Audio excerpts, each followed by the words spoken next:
in Konoha, starting by unlocking the Tenseigan. Hey, fanfic family!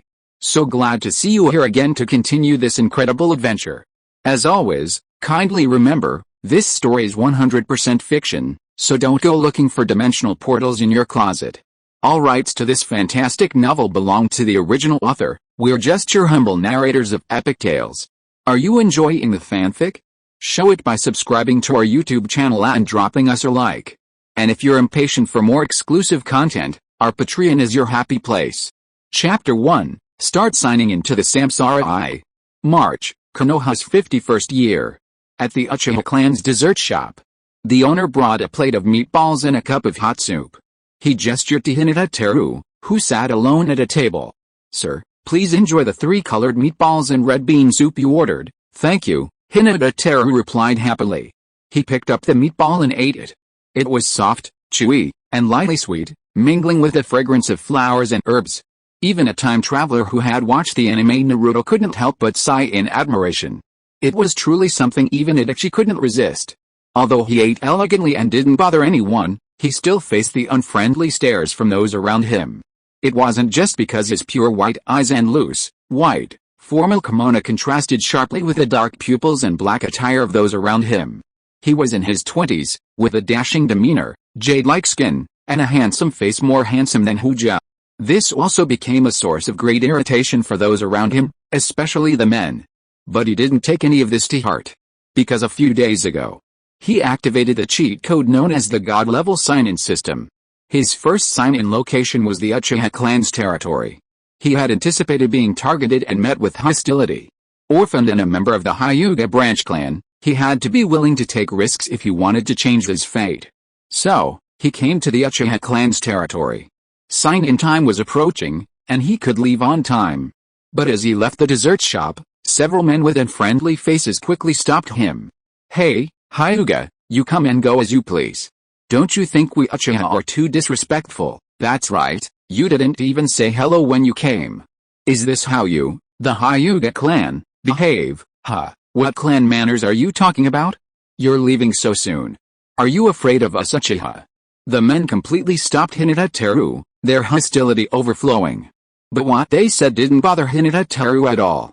His focus was entirely on signing in.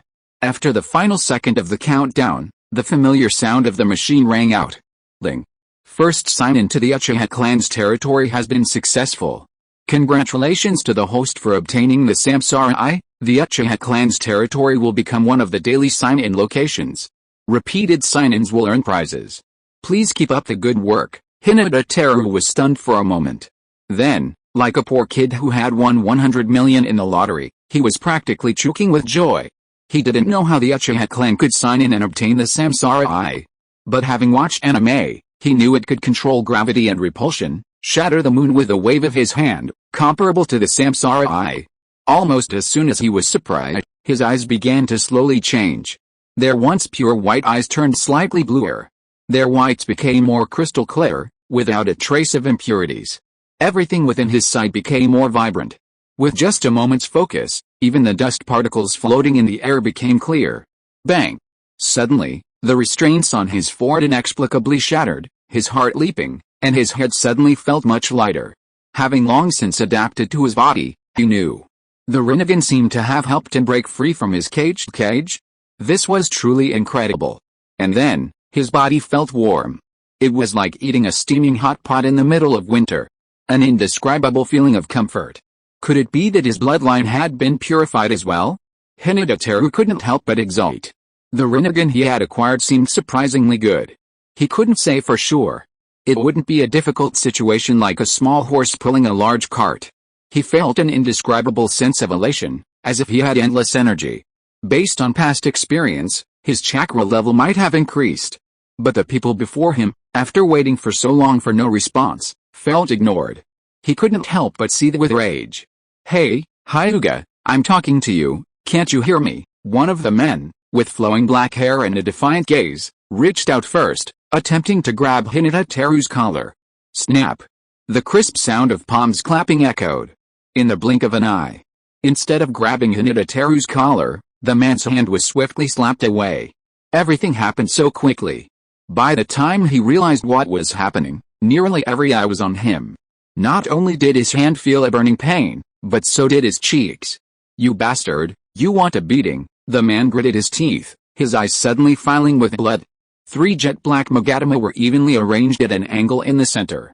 Was it the 3 Magatama Sharingan? "Since you're serious, I won't hold back." Hinata's face sank as he immediately mobilized his chakra. His pale blue eyes suddenly focused, a star-like pupil rapidly forming in the center. Samsanagan chakra mode. Activate. Boom. A surge of chakra erupted. Suddenly, Hyūga Teru's body was clad in a sky-blue Taoist robe, flowing like a fallen immortal. What's going on? This guy's eyes, and his chakra, how did they change so drastically? What an astonishing aura. Is he still from the Hyūga clan? No wonder he dares to come to our Uchiha clan territory. He turns out he has something to rely on. The people around exclaimed in amazement. The man with the 3 torn Sharingan flashed with alarm, his eyes suddenly bloodshot. Genjutsu. Sharingan. Before Hyūga Teru's sight, a burst of chakra suddenly shot towards him. Oh no. It's a Genjutsu. Hyūga Teru's pupils constricted, and he immediately mobilized his chakra, preparing to resist. Boom. The man's chakra collided with his chakra coat. But it bounced off like a stone hitting a thick wall, leaving no mark. A Genjutsu unleashed by the 3 torn Sharingan. Was it completely negated? Seeing this, Hyūga Teru, who had taken the Genjutsu unscathed, was also shocked. However, the man closest to the ground, and the 2 behind him, drew their kunai and took a few steps forward. The 3 formed a triangle and lunged at him without a word.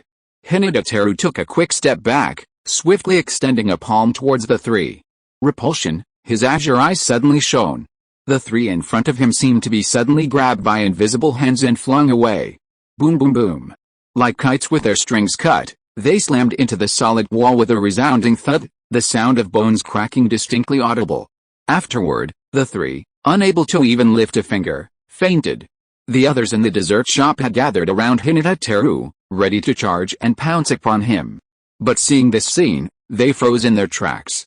After all, Hyūga Teru had dispatched 3 formidable Uchiha clan members in a single blow. One of them had even opened the 3 Magatama Sharingan. Anyone with the 3 Magatama Sharingan possessed at least the caliber of a Jonin. In other words, Hyūga Teru had instantly defeated a Jonin, and more.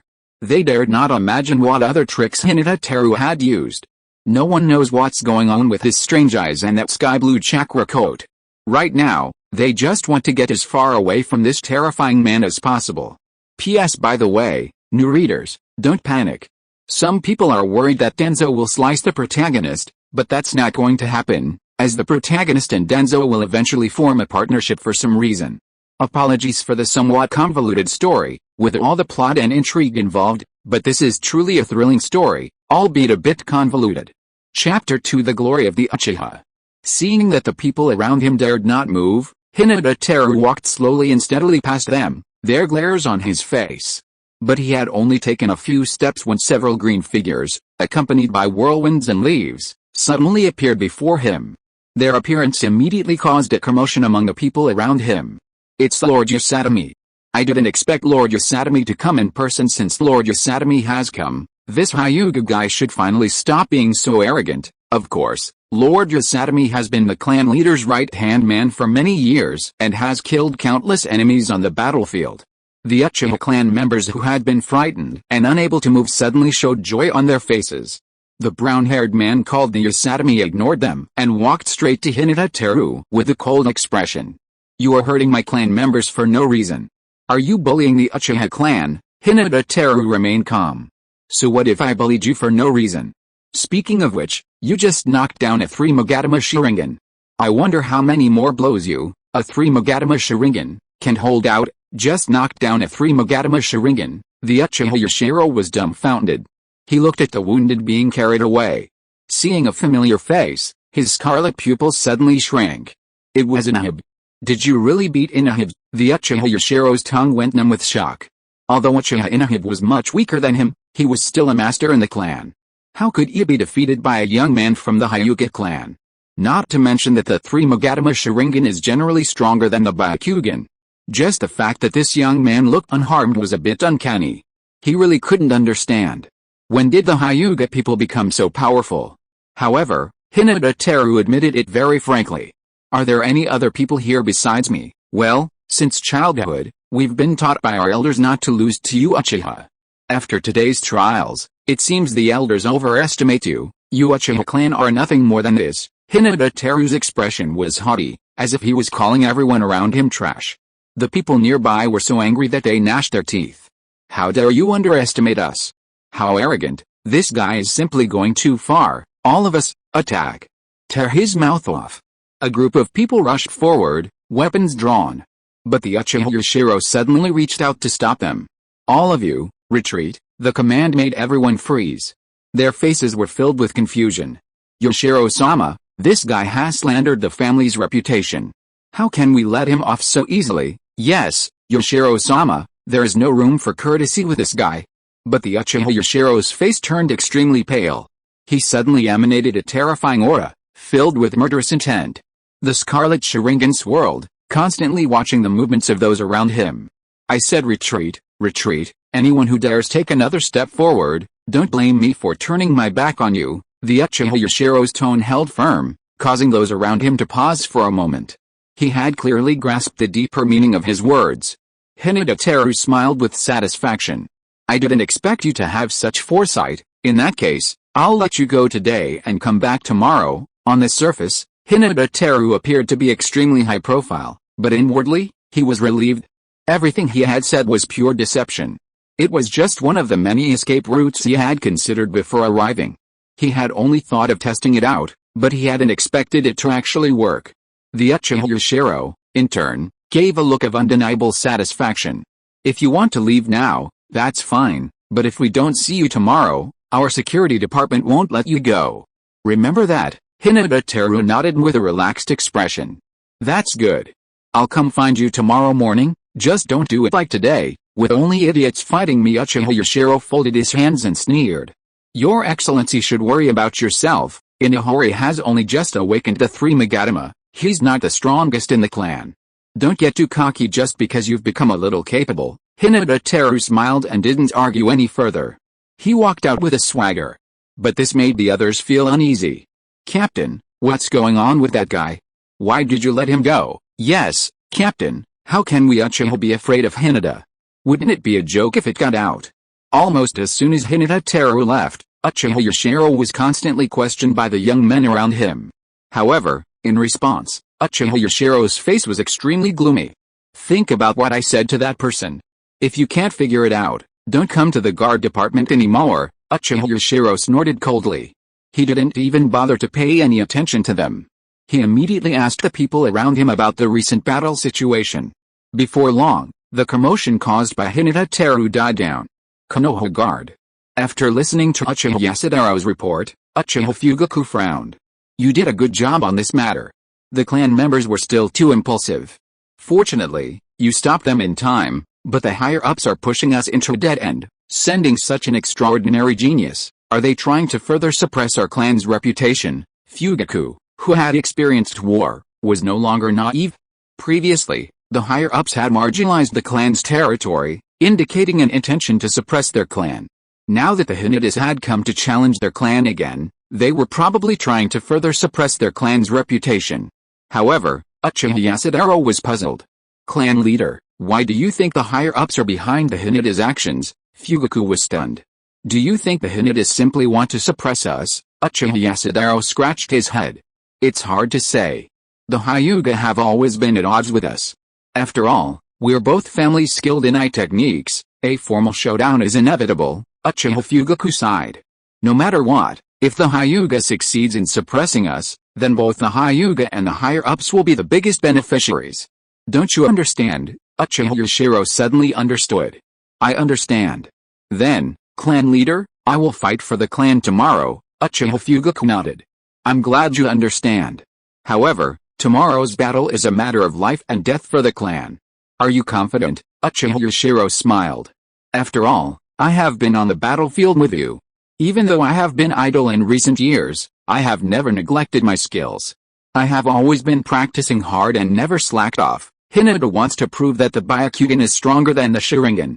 I also want to use his Byakugan to let the whole of Konoha know that the Sharingan has always been superior to the Byakugan. The Uchiha Yushiro was extremely proud.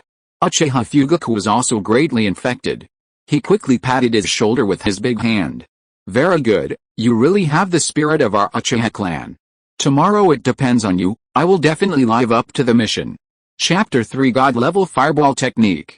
The next morning, as soon as he entered the Uchiha clan territory, Hyūga Teru was surrounded. However, the beating he worried about did not happen. He was quickly brought to the huge training ground. His hair was covered with dew. In front of the Uchiha Teru, whom he had met yesterday. The sky was clear, but the Uchiha Teru's hair was covered with dew.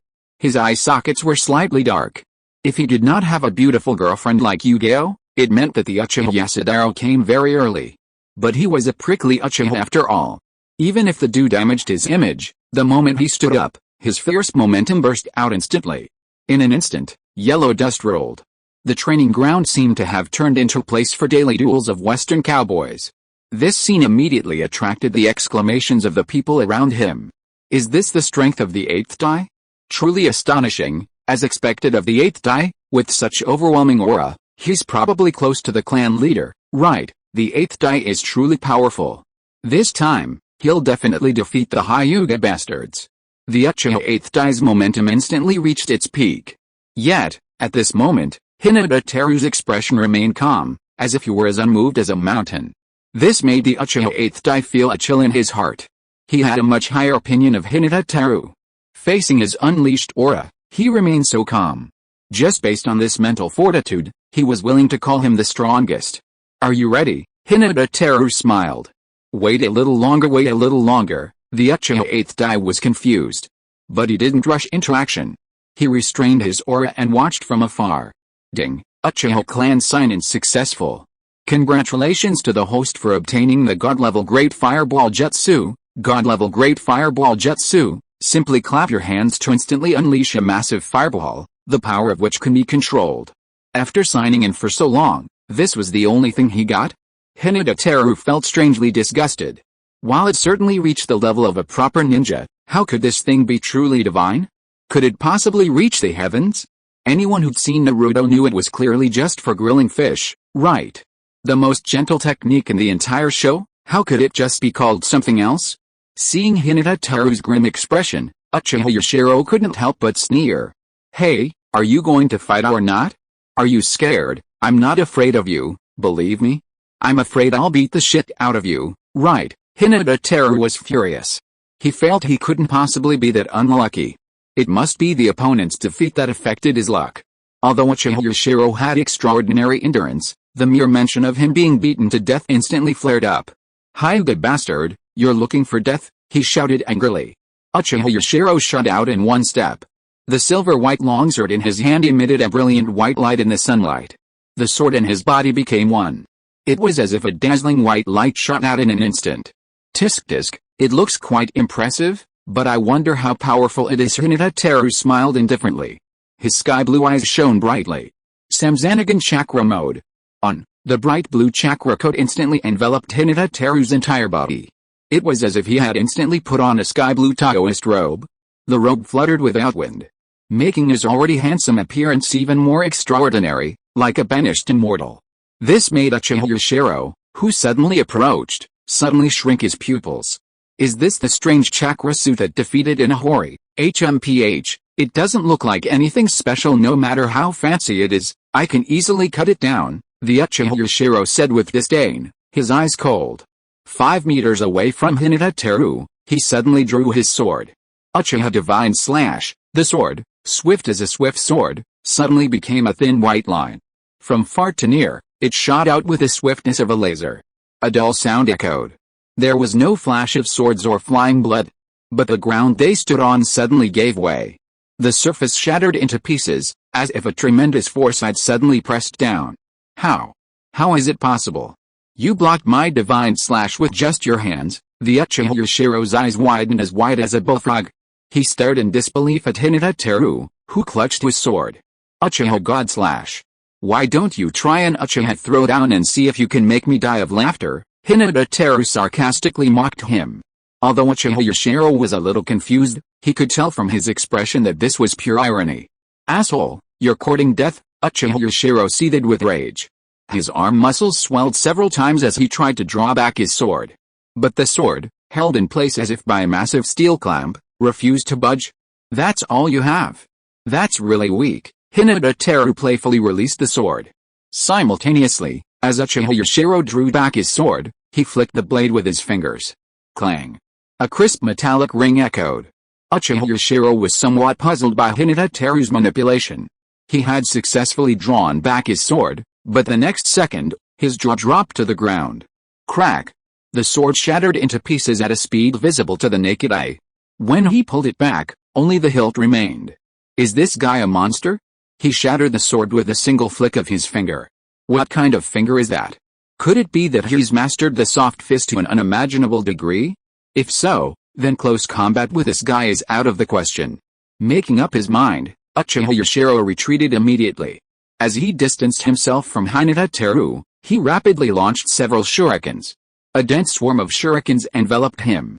But Hyūga Teru dodged them all with a simple flick of his body. At that moment, Uchiha Yashiro executed a rapid hand seal. After taking a deep breath, he released a powerful exhale. Fire style, Great Fireball Jutsu. A massive fireball erupted, illuminating the entire training ground with a fiery red glow, spreading at an astonishing speed. It didn't stop even after reaching 10 meters. This exceeded the maximum range of a regular fireball. Seeing such a powerful and massive fireball soar, the spectators' blood boiled.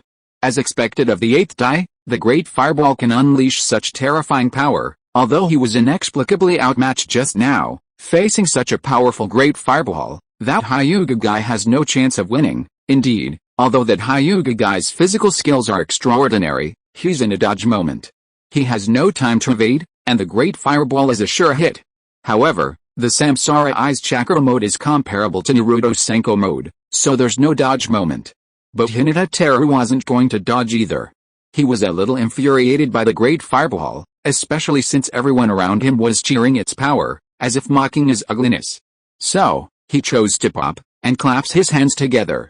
Fire style, divine level Great Fireball Jutsu, a huge ball of flame burst forth, expanding at an incredible speed.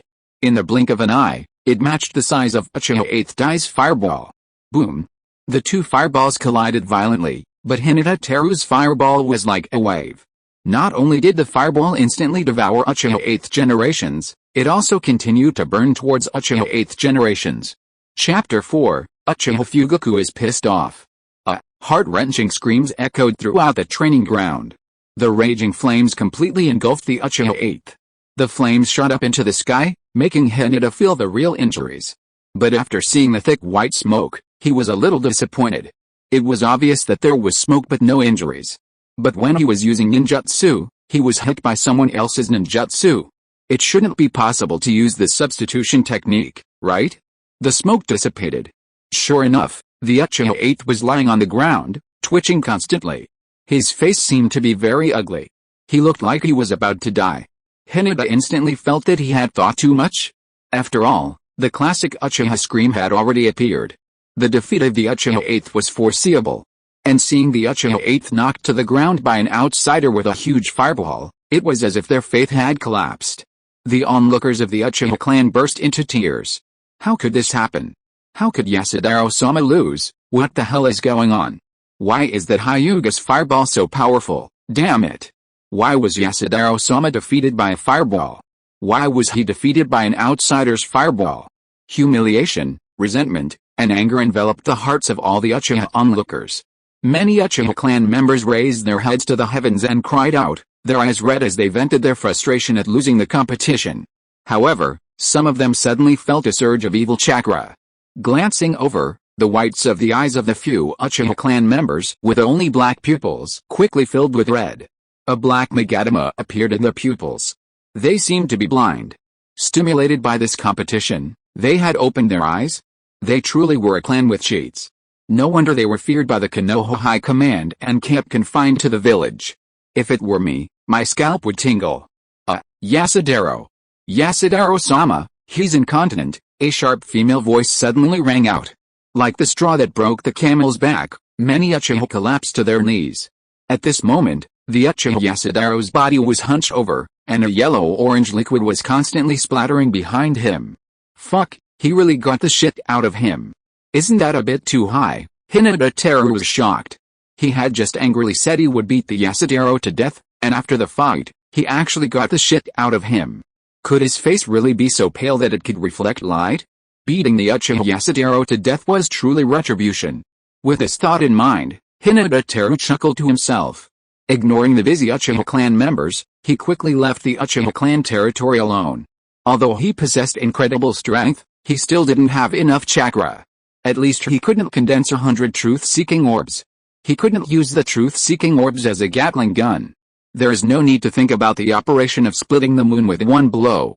He can be said to be a bit anticlimactic now. If he is besieged, he will not be able to withstand it. Therefore, it is better to yo-yo as soon as possible. Because before becoming invincible, the way of survival must be firmly implemented. However, just after sneaking out of the Uchiha training ground and coming to the street of the Uchiha clan, a black shadow suddenly fell from the sky and blocked his way. The man looked to be in his 30s or 40s. He had short black hair and was wearing a Konoha Jonin vest. There was the logo of the Konoha Police Department on the clothes on his shoulders. His face was rigid and serious, and his eyes were cold. He folded his hands, looking like he was coming with bad intentions. According to past memories, this seems to be Uchiha Fugaku. That is, the current head of the Uchiha clan. Mr. Fugaku suddenly appeared here. Is he trying to save face for the Uchiha? If so, I'm afraid we have to wait until tomorrow. Fugaku stared straight at Hyūga Teru. As a member of the Hyūga branch clan, how did you manage to possess such powerful taijutsu and a fireball jutsu even more powerful than the Uchiha 8th, Hyūga Teru? Hyūga Teru raised a brow. I didn't expect Mr. Fugaku to already know me. But why can't I, a member of the branch clan, possess powerful taijutsu and a fireball jutsu even more powerful than the Uchiha 8th? As a ninja, I'm a master of taijutsu and have some knowledge of ninjutsu. That's normal, right? Normal? Normal? You shattered a steel knife with just a flick of your finger. Unleashing absurdly powerful fire jutsu with a single steel is normal? Uchiha Fugaku's mouth twitched. But the extremely cautious Hyūga Teru maintained his Samsaragan chakra mode. Those sky blue eyes, so different from the Byakugan, gave Fugaku an inexplicable sense of unease. Otherwise, he wouldn't have wasted his time talking to Hyūga Teru. Who's behind this?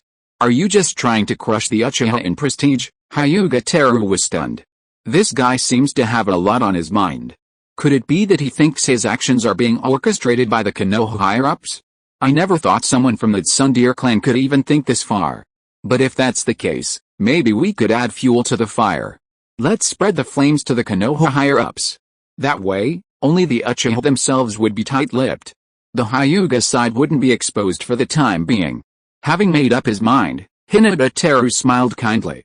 You know I'm from a branch family, and my life and death are not in my own hands, but I'm still someone who values my life, and I don't really want to be enemies with your family. Perhaps we could have a discussion. Like, I'll definitely lose to you in a duel, definitely lose to me. Uchiha Fugaku was surprised. But seeing the surging chakra around Hyūga Teru, he seemed to understand. This guy really does seem to value his life. So he's not willing to work for the main family? And he'll definitely lose to me. Is he trying to fix the match with me? Is this a gesture of goodwill, or is he trying to avoid offending both sides? But he felt he needed him to fix the match in order to win. Isn't that a bit too arrogant? What a joke. Who do you think you are? Even if Hyūga Hayashi came, he wouldn't dare speak to me like that. As the head of the Uchiha clan, do I need you to feign defeat? Hyūga Teru's face flashed with a subtle cunning. Knowing that the hatred had deepened at this moment, he immediately scratched his head in feigned embarrassment. Oh, if that's the case, then there's nothing I can do. My clan won't allow me to stop either. Maybe if there's no one left in your clan, you'll have to do it yourself. If it weren't for the last resort, I really don't want to fight you.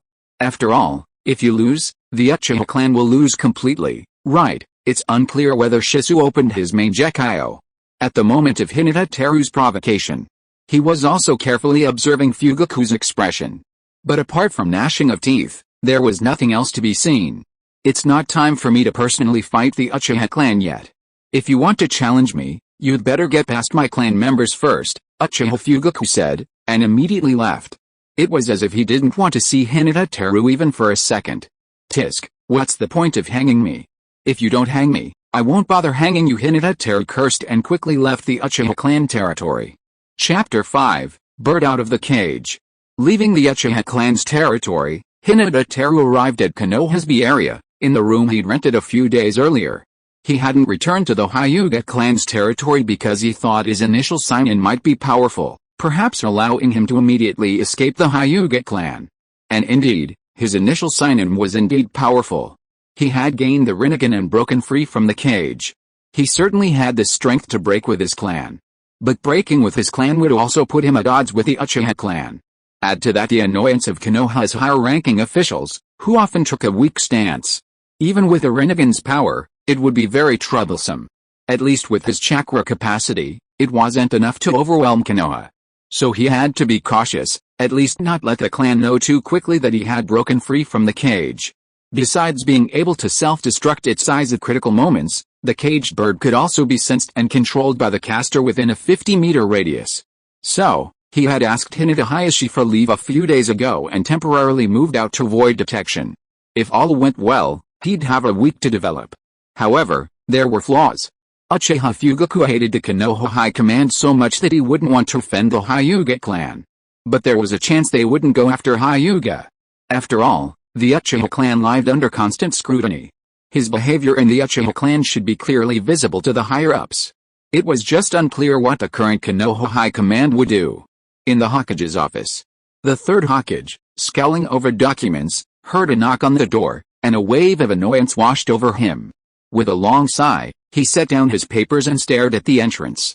"Come in," a response echoed, and the door creaked open, revealing a ninja holding a toothpick in his mouth. Third Hokage, Kakashi requests an audience. Kakashi, the third Hokage, was stunned for a moment, then quickly ordered, "Let him in." "Yes, quickly." A young ninja, looking about 17 or 18, with a crooked forehead protector, white hair, and a black mask, entered and half-knelt before the third Hokage. "Sir, there have been new developments in the Uchiha clan today. I've come to report this." The third Hiroshi raised a brow. He had already discovered the Uchiha fighting yesterday, and his expression immediately grew serious upon hearing this news. "Has there been another fight?" Kakashi nodded. "Yes, but it's different from yesterday's fight. Although it was still a ninja named Hyūga Teru fighting an Uchiha ninja, but today's fight was even more shocking. Hyūga Teru not only displayed astonishing physical prowess, but also unleashed a powerful B-rank ninjutsu with a single seal, the Great Fireball Jutsu." "What? A powerful B-rank ninjutsu with a single seal?" The third Hiroshi's eyes widened in disbelief, his voice trembling. "Kakashi, do you remember what kind of seal that was?" Kakashi held out his hands, and under the third Hiroshi's gaze, they clapped. "It's just this seal, third Hokage. It seems to be very different from the seals used to release ordinary ninjutsu. It's actually like this." "What on earth?" The third Hokage's pupils shrank to the extreme in shock, and he was so shocked that he couldn't speak. This made Kakashi a little confused. In his opinion, releasing a ninjutsu by clapping his hands was something he could never do. But for the third Hokage who mastered thousands of ninjutsu, it should be very simple, right? But looking at the third Hokage's shocked expression, could it be that he couldn't do it to this extent? What about the strongest Hokage? The third Hokage, with his keen senses, quickly noticed the strangeness in Kakashi's eyes, realized his own loss of composure, and immediately straightened his expression. "Kakashi, is there anything else unusual about that guy named Hyūga Teru besides his amazing fireballs?" Kakashi said after thinking for a while. "Aside from the mighty fireballs, his taijutsu seems a bit strange, resembling both a hard and soft fist. A single flick can shatter a steel sword. In terms of power, it's probably comparable to Guy's after he opens the fourth gate of the 8 gates of ninjutsu. I wonder if he's still hiding something." A flicker of surprise crossed the Sandame's eyes, and then he placed his hands on his chin, his expression grave. "Are you sure that Hyūga Teru is a member of the branch family? Have you thoroughly investigated?" Kakashi nodded in confirmation. "After discovering the unusual situation yesterday, my subordinates immediately investigated his identity. After repeated checks, they all showed he was a member of the branch family. If Hyūga isn't deliberately concealing something, that's probably the case. The Sandaime nodded slightly. I understand, but don't rush back to monitor the Uchiha yet. Deliver a letter to Hinata Hayashi from me, and then return to your monitoring duties. Yes, Kakashi nodded in response. The Sandaime immediately drafted a letter and handed it to Kakashi a moment later. Kakashi took it and quickly left the office. After Kakashi left, the third Hokage stood up and surveyed Konoha through the glass window. To be able to skip hand seals and simply clap your hands, that was only achieved by the first Hokage. The Hyūga clan has produced such a genius, and he's even a member of a branch clan. I don't know whether this is a blessing or a curse. Konoha's B district.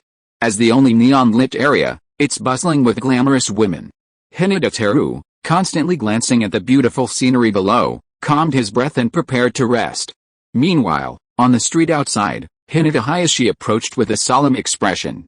Guided by a sweet-looking maid with short dark green hair, pink eyes, and a maid outfit, she slowly made her way towards where Hinata Teru was. But just as they were about to reach their destination, Hinata Hayashi suddenly stopped, a look of extreme surprise on her face. Impossible. This is impossible. After his shock subsided, Hinata Hayashi glanced at the maid beside him.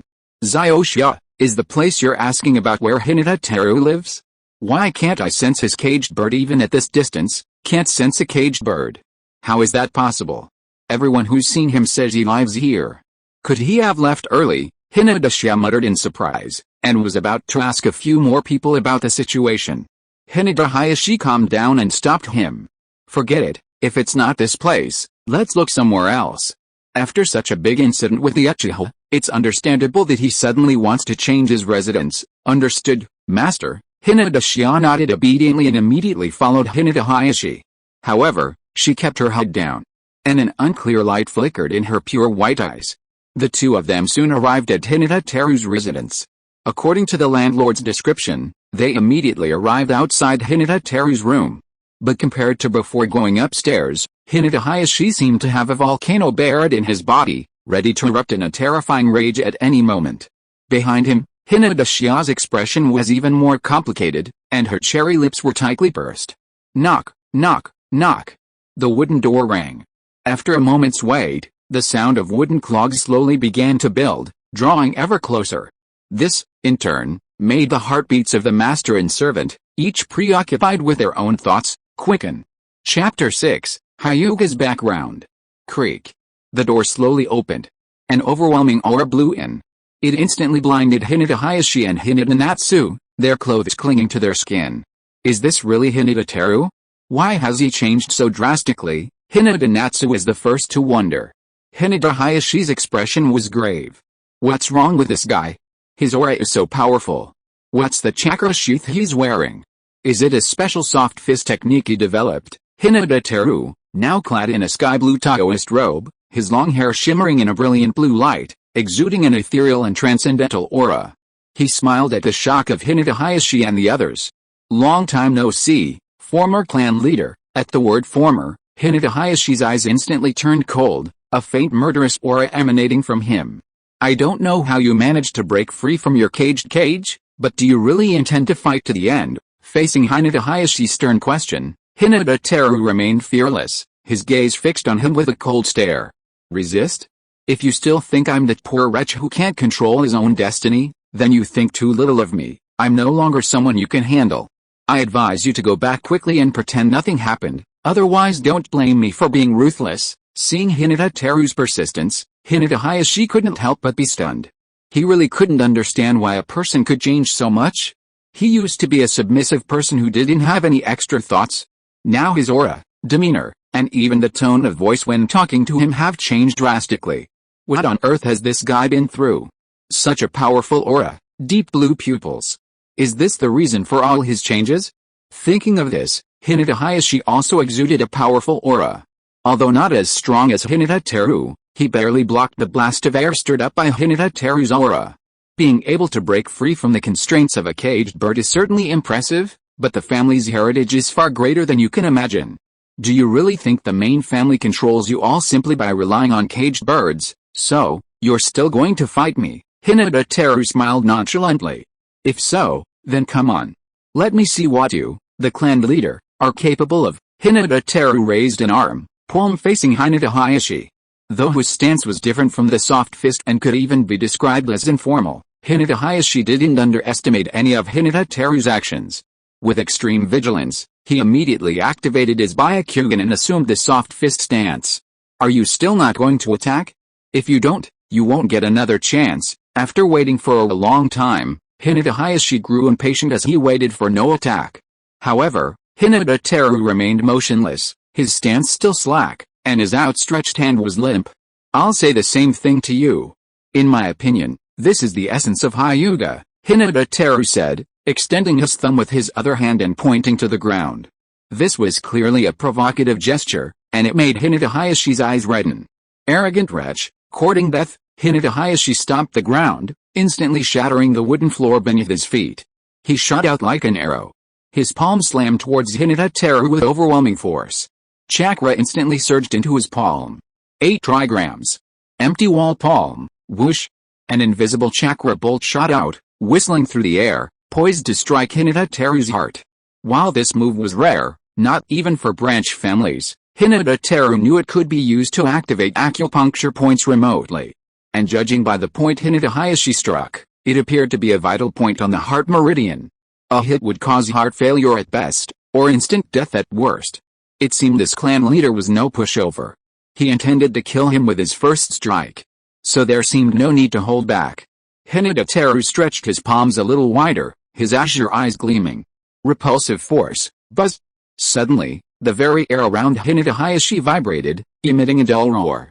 Hinata Hayashi, who could also see chakra, witnessed the chakra he had shot out suddenly vanish, and then his body suddenly lost control.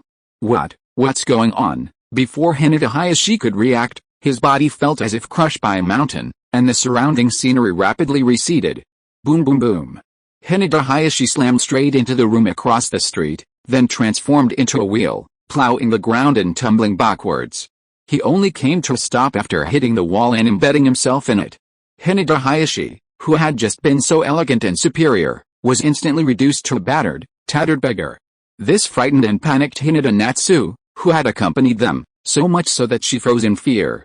Hinata Teru peered at Hinata Hayashi's body with his samsara eye and found that, while his meridians were disrupted, they were still flowing. He sighed. This guy is truly a tough guy, but dying seems a bit troublesome. For now, let him live. After muttering to himself, Hinata Teru shifted his gaze to Hinata Natsu. I remember your name was Hinata Natsu, right? Hinata Natsu was already nervous, and the sudden question from Hinata Teru made her tremble with panic. Yes, sir, can you let me go? As if while her courage had drained away, Hinata Natsu's tears began to fall uncontrollably. Like pearls, each drop fell onto the white lace of her maid's outfit, slowly soaking it. Her sweet face, coupled with her pitiful appearance, immediately reminded Hinata Teru of the phrase pear blossoms in the rain. I remembered her as a maid to Hinata Hanabi. I hadn't paid much attention to her before, but now, looking closely, she seemed like a beauty I'd overlooked. While she looked quite different from Hanabi and Hinata, she possessed both the youthful beauty of a grown-up Hanabi and the sweet beauty of Hinata. Before I knew it, Hinata Teru had stepped in front of Hinata Natsu, wiping away her tears. Sir, what are you doing? I had assumed Hinata Teru would remain silent, a heartless man so heartless he'd even hide a woman. I hadn't expected him to approach and wipe away her tears so gently. This emboldened Hinata Natsu, and she slowly raised her head to gaze at the towering Hinata Teru. The word handsome caught her eye, his elegant demeanor and tender eyes. A blush crept up on her cheeks. Seeing the changes in the girl before him, Hinata Teru stroked her soft, dark green hair, a smile spreading across his face. I just want to ask you, are you willing to follow me? If you follow me, your caged bird can also be removed. Caged bird, can it really be removed? Hinata Shell looked straight at Hinata Wei, with sparkling light in her pink and white eyes. Chapter 7 Obtaining a Capable Maid. Hinata Teru said nothing, gently undoing her forehead protector with his hands. The moment she tensed, pale blue chakra seeped from his fingers and poured into her forehead. The Samsara chakra had previously been proven capable of breaking the caged bird's seal. Now, upon touching the caged bird's mark, the green lines vanished at a visible speed. Where the green mark had once been, the skin returned to its original fair, clean appearance. Feeling a sudden sense of relief, Hinata Natsu's expression was filled with astonishment. It's actually, really, Been removed. The caged bird is really removed. Hinata Natsu smiled brightly. But then tears suddenly streamed down her face, her expression achingly tender. This puzzled Hinata Teru. The caged bird has been removed, shouldn't I be happy? Why are you crying again? Though tears continued to flow, Hinata Natsu forced a smile and reached out to wipe away her tears. You're right, I should be happy. It's just been so long since I've been happy, and I can't help but want to cry. Can you lend me your shoulder? Seeing Hinata's eyes flushed, her words choked and broken, her body trembling and unsteady, Hinata Teru, sensing perhaps something was hidden, nodded in agreement. Alright, then, come over here. Although Hinata Teru was theoretically experienced, this was his first time facing a woman's embrace, and he was inevitably nervous. His arms were slightly stiff, and he didn't even know how to embrace her. However, Hinata Teru gently, like a docile wife, nestled against Hinata Teru's shoulder. This gentle gesture softened Hinata Teru's heart. The refreshing fragrance of the young woman filled his nostrils, and his heart surged. His stiff hands slowly retreated, and he couldn't help but embrace the beautiful woman in his arms. For a moment, his heart was a little distracted. However, he didn't forget the more pressing matter at hand. He spoke softly, feeling the softness of Hinata Shia's body. By the way, Miss Shia, what have you thought about the proposal I just made you? Hinata Shia lowered her head, a little shyly. Is it about following your lead? Actually, I also wanted to ask you, how can I best repay you? Do you have someone you like now? If not, I wonder if something like this is possible for me. Hinata Shia shyly looked up at Hinata Teru. Her pink white eyes reflected his features clearly, as if he was the only one she saw and felt. Could it be that what she said was true? This caught Hinata Teru off guard. Originally, he had simply wanted to help the branch family members free their cages. This was a threat to the main family, so they wouldn't dare to attack him again. After all, if he could free Hinata Shia's cage, then freeing others would be easy. Of course, he also chose Hinata Shia because he thought she was pretty. He hadn't expected her gratitude to be so overwhelming. So you're going to pledge yourself to me? But why is all this happening? Miss Shia, we've met a few times. But just helping you get rid of the caged bird shouldn't be enough to make you do this, right? However, Hinata Shia shook her head. My lord, please don't be so formal. Just call me Zio Shia from now on. Although I wasn't particularly familiar with you before, it's a great favor that you can remove the caged bird from Zio Shia. You may not know this, but my parents died during the war because of the caged bird, while protecting the people of the main family. At this point, Hinata Shia's face suddenly showed sadness. Every time I see and feel the bondage of the caged bird on my forehead, I'm reminded of my parents' tragic deaths, and my hatred for the main family deepens. I imagine you're the same way, constantly resentful of this mark, right? After all, as servants of the main family, we're punished by it every time we make a mistake. I've never had a free life. Who knows, one day I might have to sacrifice my life for the main family, ending this life of puppet-like numbness. At the end, Hinata Shia could only cry. It had to be said. Her words truly struck a chord with Hinata Teru. Although he hadn't experienced much, his original self had endured many difficult experiences. Especially with Hinata Hayashi. Being his guard meant following countless rules, and any slight infraction would trigger the caged bird to teach him a lesson. With such memories in his mind, it was impossible not to hate Hinata Hayashi. His brutal treatment of Hayashi just now was due to this very reason. And now, listening to Hinata Shia speak of the suffering brought on by the caged bird, he couldn't help but resonate. But, suddenly having a wife, while certainly tempting, wasn't it too soon? Hinata Teru hesitated for a moment. Hinata Natsu pursed her lips, feeling a sense of disappointment, wondering if Hinata Teru wasn't interested in her type. But then, thinking of Hinata Teru's strength and gentleness, her gaze regained its composure. Sir, how about, let Natsu take care of your daily life for a while. A man as powerful as you should focus all his energy on cultivation, so there might be things he wouldn't be able to take care of, you betcha. Hinata Teru had actually considered this suggestion, and had always intended to do so. It wasn't that she couldn't do laundry or cooking. Rather, in this rather ancient setting, wouldn't it be wonderful to have a beautiful and obedient maid to do the laundry and cooking? He hadn't expected Hinata Natsu to show up on her own. Pretty, obedient, and capable, she seemed to have it all. If you were to buy her, he'd probably never find anyone quite like her. After all, Hinata Natsu was a maid in the Hyūga clan leader's household, a professionally trained one. At the thought, Hyūga Teru felt incredibly happy. Okay, from now on, all the household chores will be left to you, Koka. You're welcome, sir. Everything is Koka's responsibility. Hinata Teru smiled sweetly and agreed, but then looked at Hinata Hayashi with a worried look on her face. Sir, what should we do with him? He'll die if this continues, right? And if he dies, what if the main family comes looking for trouble? Hinata Teru nodded in agreement. You're right, so he'll be in your care for now. Tie him up and give him some basic treatment.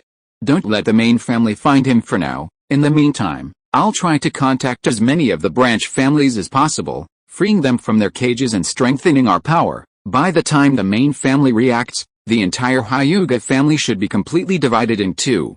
By then, our safety will be greatly guaranteed, as expected of you, sir, to come up with such a brilliant plan. Hinata Teru was overjoyed and immediately patted her chest, earnestly assuring Hinata Teru. Then go and free the other people's caged birds as soon as possible. Zyosha is here to take care of everything. If you are listening to this novel on a channel other than Fanfic World, it means it was downloaded and re-uploaded without effort. We warmly invite you to visit our channel, Fanfic World. There you will find the original version of this story and many other novels of various genres. We look forward to seeing you dive into a world of incredible novels. Chapter 8 Hyūga Hizashi. In the Hyūga clan's territory, in the center of the courtyard of a quaint house, in a marble training ground engraved with a bagua pattern, a man and a boy, one large and one small, dressed in white martial arts uniforms, were engaged in serious sparring. Although the man often accommodated the boy, his attacks were a little gentle. He did not dare underestimate the boy before him. The boy's attacks were swift, his methods steady and deft. Even a man who had honed his soft fist technique for decades had to respond carefully to avoid mistakes. Although his strength was much less, in terms of mastery of the boxing technique, the boy was already on par with the man. Even as the boy's father, he was shocked that he could master the soft fist to such a level at such a young age. However, the greater the boy's talent, the more heartbroken he felt. Because of the existence of the bird in the cage, not only would a boy's lifelong achievements be limited, but his lifelong efforts would only serve to benefit others. Perhaps one day, I'll die for someone in the main family. All my efforts for half a lifetime will have been wasted, a ridiculous and absurd end to life without freedom. Father, your mind is in disarray. Oh, I'm sorry, Niji. I just thought of your mother, and it's a little sad. At this moment, Niji hadn't yet been carved into the caged bird, and he still looked innocent and carefree. Whenever she saw Niji like this, Hinata Hizashi couldn't help but feel sad. Now, she hugged little Niji and sobbed quietly, trying to ease some of her sorrow. Father, don't cry. How about, find me another mother? I don't mind. Hinata Hizashi immediately stopped sobbing and pinched Niji's face.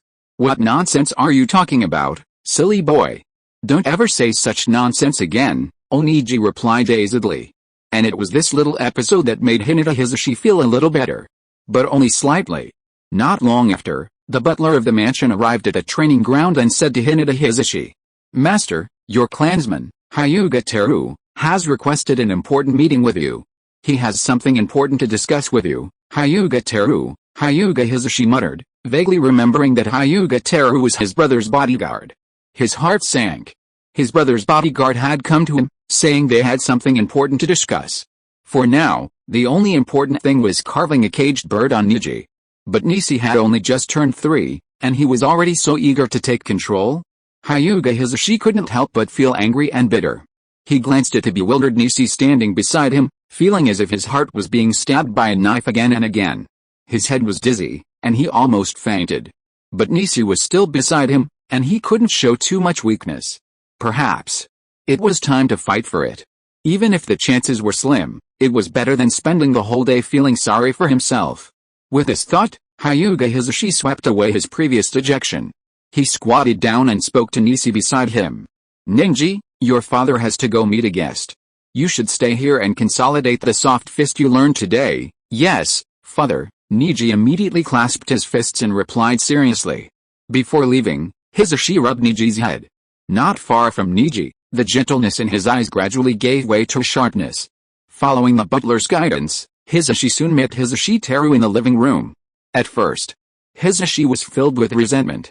He thought Hyūga Teru was just taking advantage of the situation, or perhaps delivering a message for his brother. But upon closer inspection, he suddenly noticed a difference in Hyūga. While still handsome, he had a much more carefree demeanor. His perfectly smooth forehead was particularly striking, so striking that he froze in his tracks. Since we're of the same generation, I have to call you uncle. Uncle, would you like to remove the caged bird from your forehead? Hyūga looked at Hyūga, frozen in place, with a half-smile. Hyūga's head was buzzing, and he was a little overwhelmed. When he heard what Hyūga Teru said, his breathing became rapid. What about your caged bird? Wait, are you saying that it's true? Hyūga was a little incoherent. Hyūga Teru understood his feelings very well and answered immediately without delay. Of course it's true. Isn't my clean forehead the best proof? But if we want to completely get rid of the caged bird, it's not enough to just get rid of this thing. If we only get rid of the caged birds for the two of us, the powerful main family will probably make things difficult for us, so we need to seek help from more people. Hyūga was not simple either.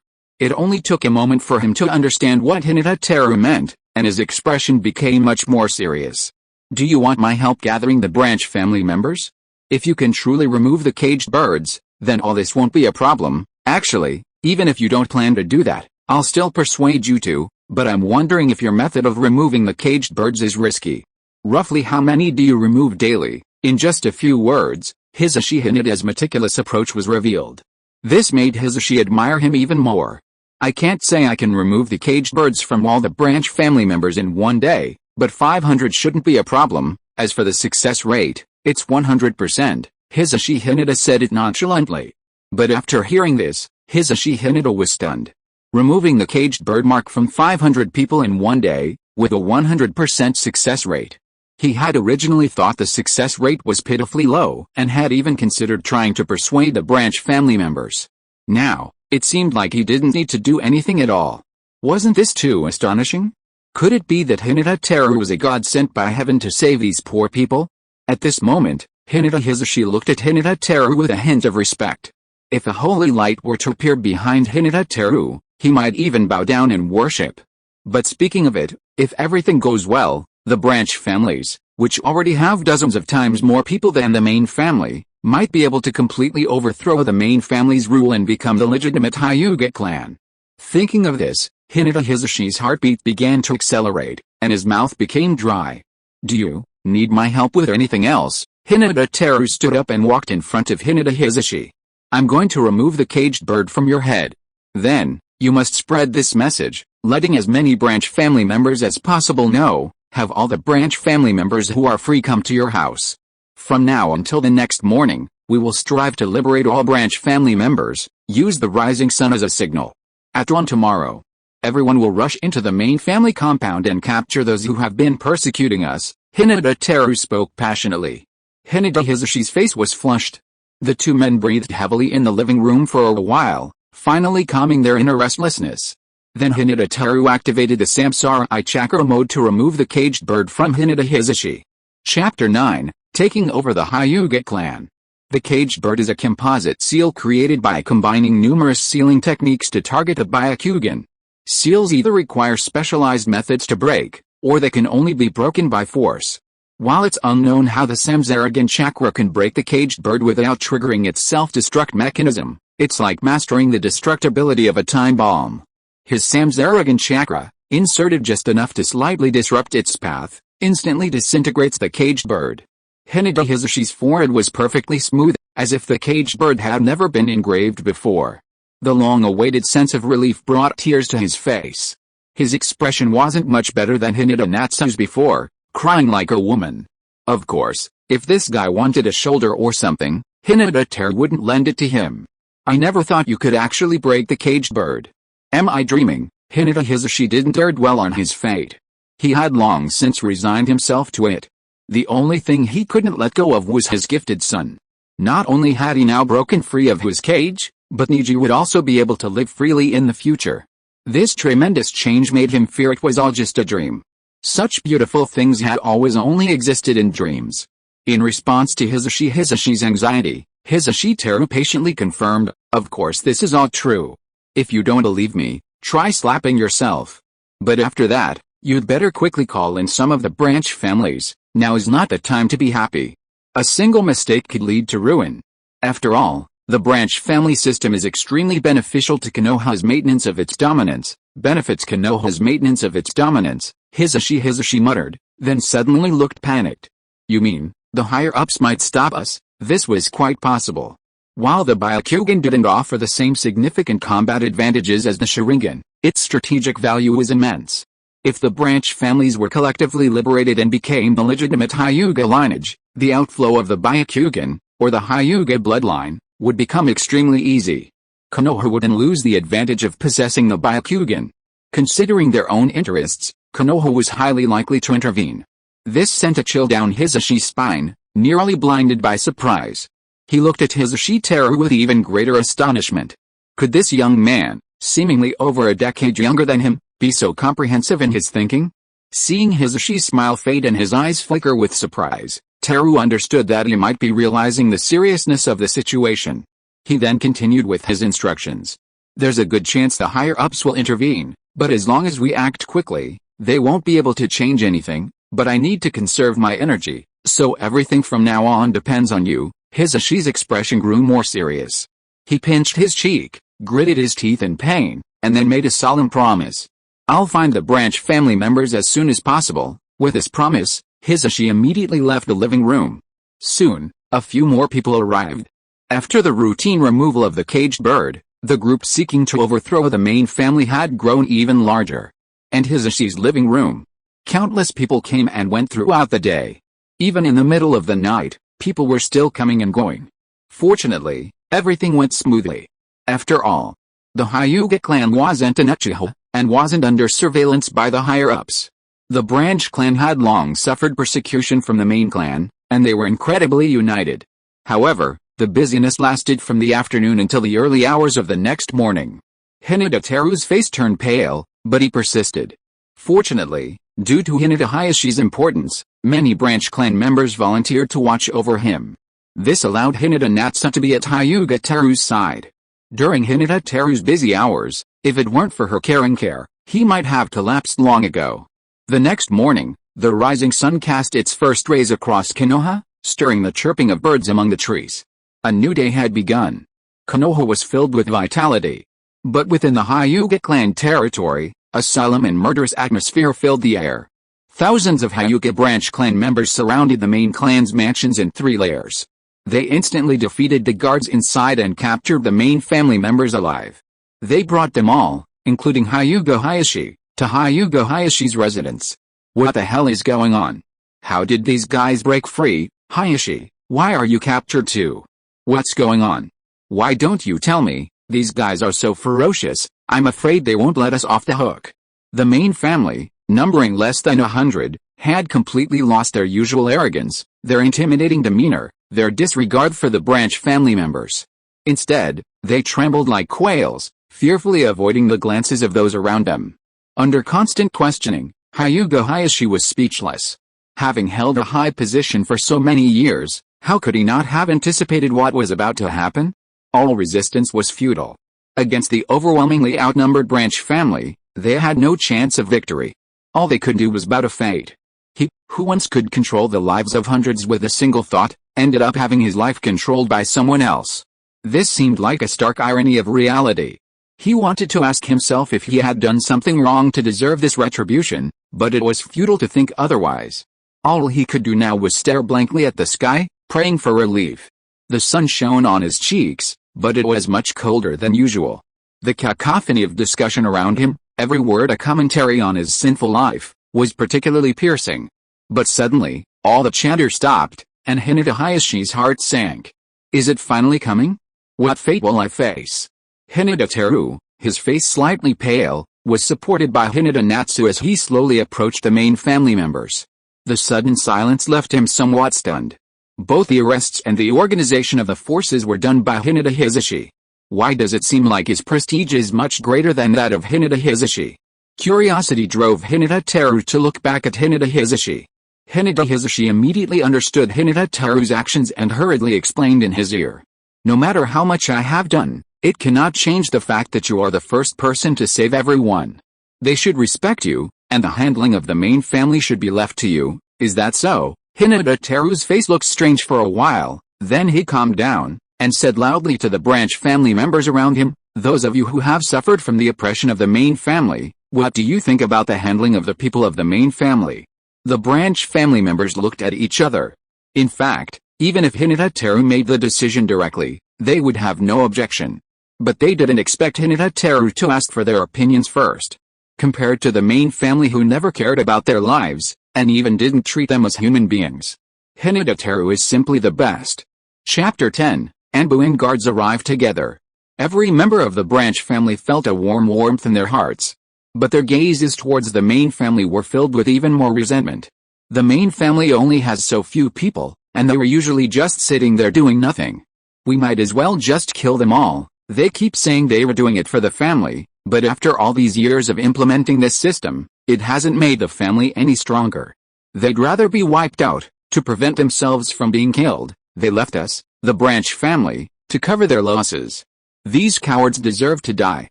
The branch family members were filled with emotion and anger. Their shouts soared to the sky. It seemed as if they were shattering Hizushi's courtyard. Everyone in the main family felt utterly chilled, trembling and pale.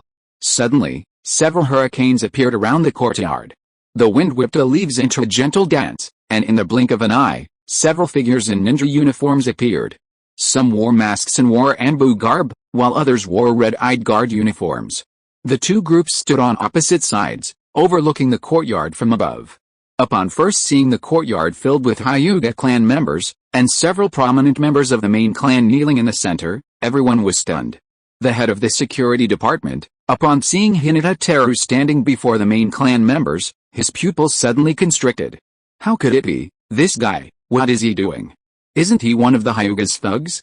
How come, now he seems to be the Hyūga's master? Captain, are you going to stop this? Stop. With what? Are you going to stop the wrath of thousands of Hyūga clan members with your own heads? The head of the security department reprimanded his men and immediately gave another order. No one is allowed to take action without my order. Do you understand? Yes, the others responded in unison. Meanwhile, the head of the Anbu ninja, upon seeing Hyūga Teru, surrounded by people and looking like the leader, also had his pupils constricted. This guy, could it be that because the main family members were causing trouble yesterday, he's completely overthrowing the main family today? Captain, there seems to be something strange about those branch family members. Look at their foreheads. At this moment, someone nearby immediately warned. The head of the security department immediately glanced at the foreheads of the branch family ninjas, but after a moment's observation, his eyes were filled with shock. Their foreheads, the caged bird is gone? What's going on? The caged bird will always exist even after the practitioner dies, right? Yes, Captain, what should we do? Should we stop them from executing the main family members? As the person nearby asked, the others reached for their katanas behind their backs, as if ready to join the fight. However, the head of the Anbu immediately gestured to stop them. Wait a minute, they don't seem reckless. While they appear to be enraged, if they truly intended to attack, they would have already done so. Besides, the Hyūga internal strife is their own family affair. Our excessive interference would only harm the village's stability. Besides, the third Hokage is on his way, and he should be able to find a better solution. The Anbu leader finished speaking, then turned his gaze to Hyūga Teru. Meanwhile, Hyūga Teru had also finished sizing up both groups. The guard division was led by Uchiha Fugaku, which was somewhat unexpected for Hyūga Teru, but on reflection, it seemed reasonable. Seeing that Fugaku knew how to assess the situation and refrain from immediate action, Hyūga Teru felt quite satisfied. As for the white-haired Anbu leader, although this was their first meeting, he had a distinctly unsophisticated aura. While Anbu members are rarely simple, this white-haired man was clearly a seasoned veteran. He knew the situation was dire and didn't immediately intervene to undermine Hyūga Teru. This made Hyūga Teru very pleased with him. However, the fact that both parties were so respectful and didn't immediately interrupt him didn't mean he could do whatever he wanted. On the contrary. Right now, he needed to demonstrate his political correctness in order to survive safely in Konoha. Faced with the sudden arrival of the security department and Anbu ninja, many people expressed concern. Even Hizushi looked a little uneasy, and immediately leaned over to ask Hyūga Teru. Now that the Anbu and security department are here, Are we really going to execute the main family in front of them? Hyūga Teru patted the shoulder of Hisashi, who had already obeyed him. You know this won't work, so how could I not know that? But that's no reason for them to become arrogant again. Some things can't be easily brushed aside. We still need to give everyone a satisfactory explanation, Hisashi said, motioning for Hisashi Natsu to stop supporting him, and slowly walked over to the main family member, whose eyes suddenly lit up again.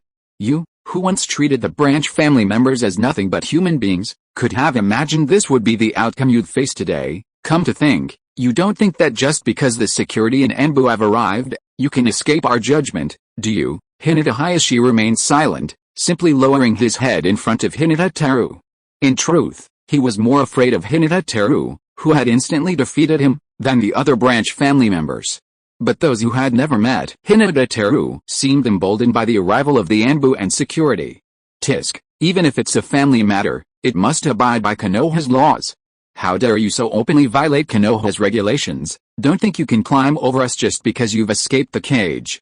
If you fools dare to touch us, you'll pay the price for your actions sooner or later. Don't get too cocky yet. Whether we're punished or not is not your decision. But if you let us get away with it this time, expect our revenge. Many of the young men from the main family grew increasingly arrogant. But just as their barks snarled, a flash of white suddenly flashed before them. Bang, bang, bang. 3 resounding crashes echoed, and the arrogant young man from the main family was sent flying backwards like a kite with its string cut. He crashed into a wall over 10 meters away, coming to rest with a resounding sound of bones cracking. The once gentle and elegant young men were beaten to pulp, their elegant attire stained and tattered. This was a slap in the face of everyone in the main family. You. How dare you do this? How dare you assault someone right under the noses of the Anbu and the guardians? This is the man. He just assaulted someone right under your noses for no reason. Everyone in the Anbu, quickly apprehend this villain who threatens Konoha's peace. The Hyūga clan will reward you handsomely. The members of the main family were overcome with emotion, calling for help from the 2 teams perched on the high walls on either side of the courtyard. At that moment, the hundreds of branch family members gathered in the courtyard, each of them drawing their kunai, each with a ferocious look on their face. They looked as if they would destroy anyone who dared to stand in their way of the main family. Chapter 11, Compromise between the Anbu and the guards. Captain, what should we do? The guard ninjas all turned their gazes to Fugaku. However, Uchiha Fugaku suddenly rubbed his eyes and said pretentiously, why is the wind so strong today? It's blowing so hard and bringing sand with it. My eyes and ears are suddenly not working. What were they talking about? The glares from so many Hyūga ninjas were no joke. Only a fool would stand up for the main family now, and he certainly couldn't fall into this trap. The others looked at each other in bewilderment. But after a moment, someone realized, the wind is really strong today. It's blinding. It's so strong that I can't hear anything. Oh. The wind is really strong. My eyes are blinding too, and I can't hear clearly. Although his acting was extremely poor, even a little exaggerated, the branch family members all withdrew their gazes and turned their collective glares to the Anbu ninjas. Nearly 1,000 pairs of white eyes glared at him. Who could bear this? The white-haired Anbu ninja immediately held his temple, looking as if he was about to collapse. Oh no. My old injury has relapsed. I'm afraid I won't be able to stand for a while. The other Anbu ninjas, with the Uchiha guards as their role model and their captain providing inspiration, followed suit, their mouths twisted and distorted, as if they had suddenly suffered hemiplegia. Oh, it hurts. I think my old injury has relapsed. I might die if I move too much. Hearing you're in so much pain, my old injury seems to be hurting too, and it's the kind that will kill me if I move. Hearing the exaggerated and bizarre cries of his subordinates, the white-haired Anbu ninja's mouth twitched. Although it was indeed necessary to make a big move at this time, but he couldn't be so perfunctory. Couldn't he at least show some acting skills? Such an exaggerated performance made him look like he wasn't acting at all. These guys were really holding him back. But at least he had made his point clear. Besides, such a fake performance wouldn't offend many people. At most, it would only offend those few members of the main family. They couldn't even protect themselves right now, so it was impossible for them to turn against them. The white-haired Anbu ninja was very confident. Hyūga Teru, having accepted the goodwill of both factions, quickly set his sights on the members of the main family. You people, you're really still ruthless. This world was originally established by the majority, united by their consent. Once the majority collectively rejects the minority, how can you, the minority, stay here? Who were those people who wanted to denounce me just now? If you'd come forward now, you could have saved your life. At this moment, the members of the main family, seeing the attitude of the security department and the Anbu, realized that no one would come to their rescue, and their faces turned pale. It was him. He was just being rude to Master Teru, that old fellow too. He was the loudest, and this guy just reported Master. Several elderly men, their beards and hair white, were suddenly shoved out of the ranks of the main family. Like dead fish, they were slammed to the ground, unable to rise. You bastards. You've disgraced the main family, you're such a bunch of cowards. How could the main family produce such traitors? Don't get so cocky, you bastards from the branch family. Don't think you represent Hyūga just because you control us. The three elderly men were furious, shouting and cursing like street shrews. But the situation was already decided. Even the Anbu and the security forces dared not intervene. No matter how proud they were powerless to change the situation and could only satisfy their anger. Hyūga Teru could see their impotence and rage and immediately called over several ninja from the branch family.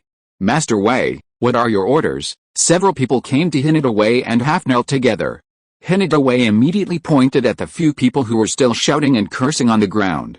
These old guys have a foul mouth.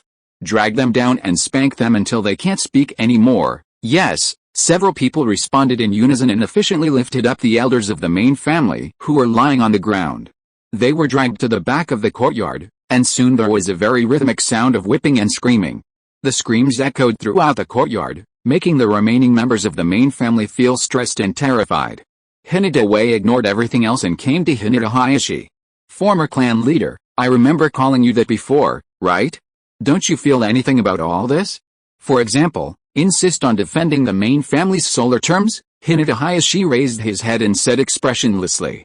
The victors take all, there's nothing much to say. From the first day of enslaving the branch family, I probably thought of this outcome as well. You'd better act quickly. Hinata Teru folded his arms and nodded.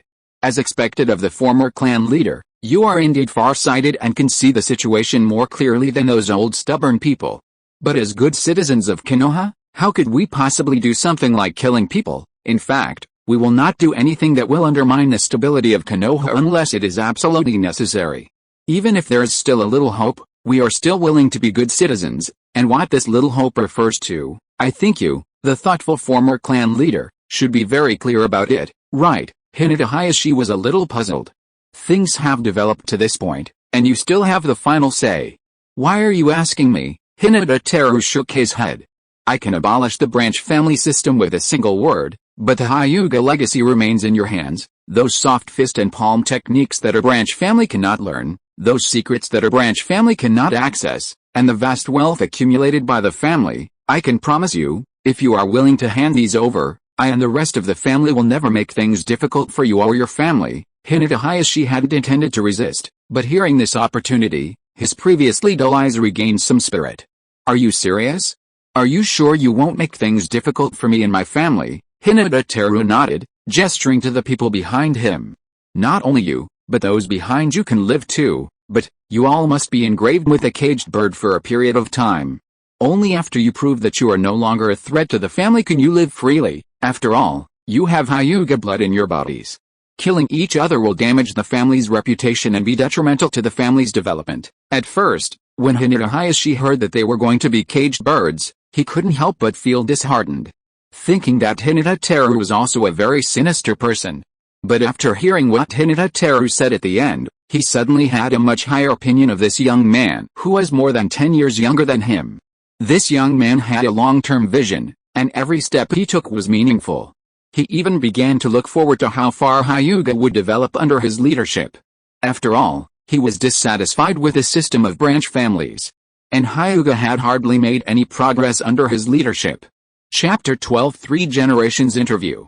Perhaps, in the hands of this young man who single-handedly transformed the entire clan, the Hyūga clan will achieve astonishing success. Hayashi nodded, thinking this. I understand. Find a few people and go with me to retrieve those things. Hinata Teru, in high spirits, looked at Hisashi beside him. Follow him and get those things.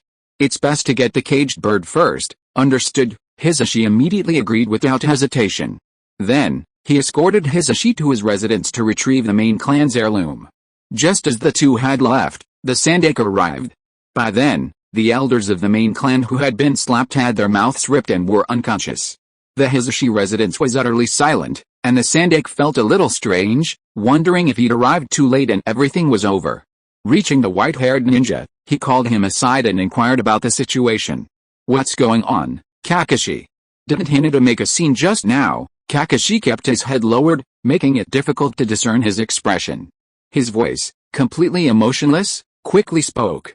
"Maybe some kind of agreement has been reached.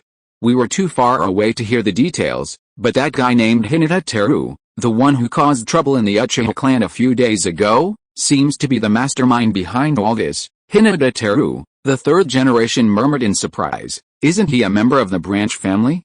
"How did the branch family trigger this series of changes?" Kakashi replied.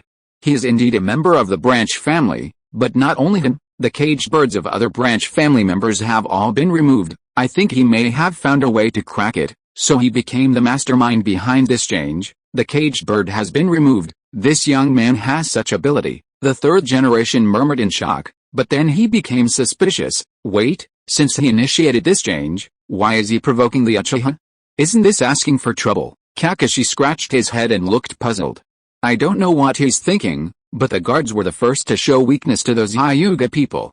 Perhaps it's related to the trouble he caused a few days ago." "The guards were the first to show weakness to Hyūga." The Sandame pondered for a moment, a look of realization crossing his face. "I see. I'm afraid the plan to change Hyūga was also planned long ago." Kakashi raised his head slightly and looked at the Sandame. "Third Sama, what should we do next?" The Sandame stared at Kakashi. "Please arrange a meeting with that young man for me. It's about time I met him." "Yes, Third Sama," Kakashi nodded respectfully. Elsewhere, Hyūga Teru arranged for several groups of branch family members to take turns guarding the main family members. He himself leisurely prepared to return to rest. But before he even reached the lounge of the Hisashi residence, he was suddenly approached by a familiar-looking white-haired ninja.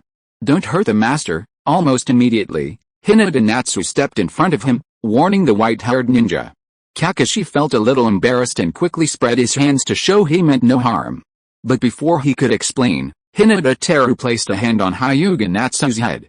"Alright, Natsu, the Anbu ninja isn't a bad guy. He's probably just taking stock." "Yes, sir." Though still tense, Hyūga Natsu stepped aside. Hyūga Teru faced the white-haired ninja and noticed something different about his eyes. The crimson eye was striking. Even for Hyūga Teru, who had fought the Uchiha many times before, it looked all too familiar. It was the Sharingan. And a 3 Magatama Sharingan. White hair, Anbu attire, and a single 3 Magatama Sharingan. Everything pointed to the legendary ninja from the original story. It was said he could fight anyone on equal terms. "You idiot ninja, Kakashi. What do you want from me, Anbu?" Kakashi replied. "The third Hokage invites you, sir. Please move aside." "The third Hokage invites you," Hinata Teru repeated, feeling something was amiss. "Shouldn't it be the root invites you? As the protagonist, how come Danzo hasn't taken a liking to him yet?" Actually, he wasn't afraid of Danzo, but rather felt the third Hokage was difficult to get along with. "Then please lead the way, sir." "Please." This way, guided by Kakashi, Hinata Teru soon met the third Hokage in a courtyard separated by several walls. In the courtyard's pavilion, the third Hokage stood with his arms crossed, lost in thought. Surrounded by Anbu ninjas, he looked oppressive, not as amiable as in the anime. Upon seeing Hinata Teru, the third Hokage immediately dismissed the others and smiled a very warm smile. "Hinata Teru, huh? I have some impression of you, old man. I remember you performed very well in your promotion to Jonin, and you've only just become Hayashi's bodyguard, right?" Having just suspected the Sandame's seriousness, Hinata Teru now saw the affable old man, as if he'd always been paying attention to him. Such an astonishing warmth filled Hinata Teru with emotion. "Sandame-sama, not long ago, indeed," the Sandame pondered. "I heard you abolished the branch family system. I never expected that, but the system does have many problems, so it's abolished. Do you have any ideas about how the Hyūga clan should develop in the future, as a prominent family in Konoha?" It's understandable that the Sandaime would be the first to come to him to win him over or test him after such an irreversible change. After all, the Hyūga clan is a pillar of Konoha. To maintain its secure control, they must hold it firmly in their hands. Hyūga Teru understood this well, and after a moment's reflection, he spoke. I'm still a bit young, and I have many shortcomings in many areas. But I can guarantee that the future of Hyūga belongs to everyone in Hyūga. Those pedantic members of the main family, if proven harmless to the family's development, can also be redeemed. As for how to develop, this requires everyone to explore together. Any good suggestions from you, third day? We will humbly accept. A hint of surprise flashed in the third day's eyes, followed by a bright smile. So, you're planning to pool our wisdom? Being able to recognize individual shortcomings and combine everyone's ideas is indeed a good idea. If you can implement this, Hyūga should develop even better. However, if there's anything you don't understand or encounter difficulties, it's best to ask us elders. Hyūga Teru pondered for a moment and nodded. Thank you for your concern, third day. We will develop Hyūga as quickly as possible and make greater contributions to the village. Well, you're thoughtful. I'm busy with official duties, so I won't nag you anymore. Go back to your own business. The third day smiled, turned his back, faced the Hokage building, and waved back. As soon as he finished speaking, he turned into a gust of wind and disappeared. Chapter 13 Hyūga's Treasure. Gazing at the direction the third Hokage retreated, Hyūga Teru felt something was amiss. The old man had approved of his idea, so shouldn't he have instilled another wave of fire will into him? Something was amiss with this routine. Tai-sama, are you alright? A host of Hyūga ninjas rushed over from all directions, each one looking worried. Among them, Hyūga Natsu, with her dark green hair, stood out. She lowered her head, looking as if she'd done something wrong. Hyūga Teru quickly guessed that she'd worried about him and told the others about him being called away by the third Hokage. He didn't seem to blame her at all, instead looking directly in her direction. It's nothing. The third Hokage is very reasonable and didn't give me any trouble. Then, Hyūga Teru found Hizashi in the crowd again. He walked over to him and called him out. Uncle Hizashi, did you get everything? Hizashi nodded. Yes, they're all in my residence. You can pick them up anytime. However, Hyūga Teru waved his hand. They're all family property. They should go to the clan leader. I'll just take one or two. Hizashi was stunned. What do you mean? They're all family property. They should go to the clan leader. Don't you want to be clan leader? Hyūga Teru spread his hands, a look of innocence. What's so good about being a clan leader? It's all about worrying and managing the clan, all the big and small things. Isn't that just torture? At this point, Hyūga Teru fixed Hizashi with a piercing gaze. Uncle Hizashi, you should be the clan leader. After all, you're the son of the previous clan leader. But Hizashi was immediately impatient. How can that be? Everyone recognizes you. How can I be the clan leader? Besides, if it weren't for you, my son wouldn't have been controlled by others his entire life, living like a puppet. You've done so much for everyone. You deserve the position of clan leader. Hyūga Teru couldn't help but sigh. Uncle Hizashi, please don't make things difficult for me. I really don't have any big ambitions for the position of clan leader. I'm only helping you and everyone else so I can live a more free life, and since everyone trusts me, and I trust you, there shouldn't be any problem with handing the position of clan leader to you, right? If you really want to thank me, you should agree to my request. After all, I'm the one who saved your family, right? Isn't it only right that you agree to let me be clan leader so that I can live a better life? Hyūga Teru was so coaxed into giving it his all. For a moment, Hizashi was speechless. After a moment's silence, he reluctantly replied, I'll think it over. Then the other Hyūga ninjas were dismissed. Hyūga Teru followed Hizashi to the place where the Hyūga treasures were kept. It had to be said that Hizashi was truly generous, placing all the scrolls, large and small, in the living room. Still, the sight of the pile of scrolls made Hyūga Teru a little jealous. It looked like entering a treasure trove. Ahem, Uncle Hizashi, please tell me what you have. I'll just pick something up and then go back to rest.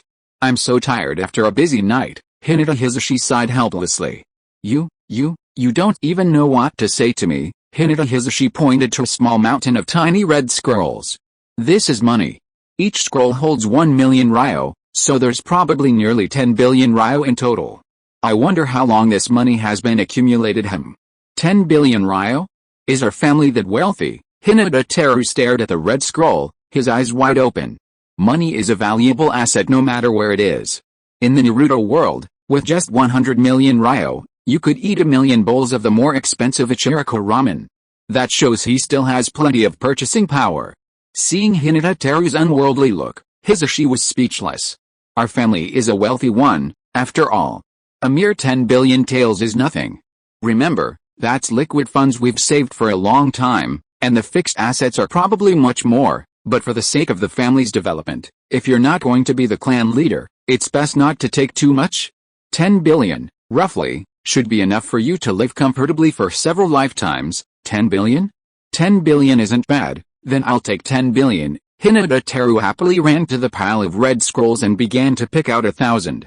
Seeing Hyūga Teru's money-obsessed look, Hisashi was puzzled. Don't be so eager to take the money. Why don't you look at the other things? Weapons, ninjutsu, secret medicine, secret tomes, those are the most important things. Hyūga Teru, obsessed with money, struggled to spare a moment's attention and responded lazily.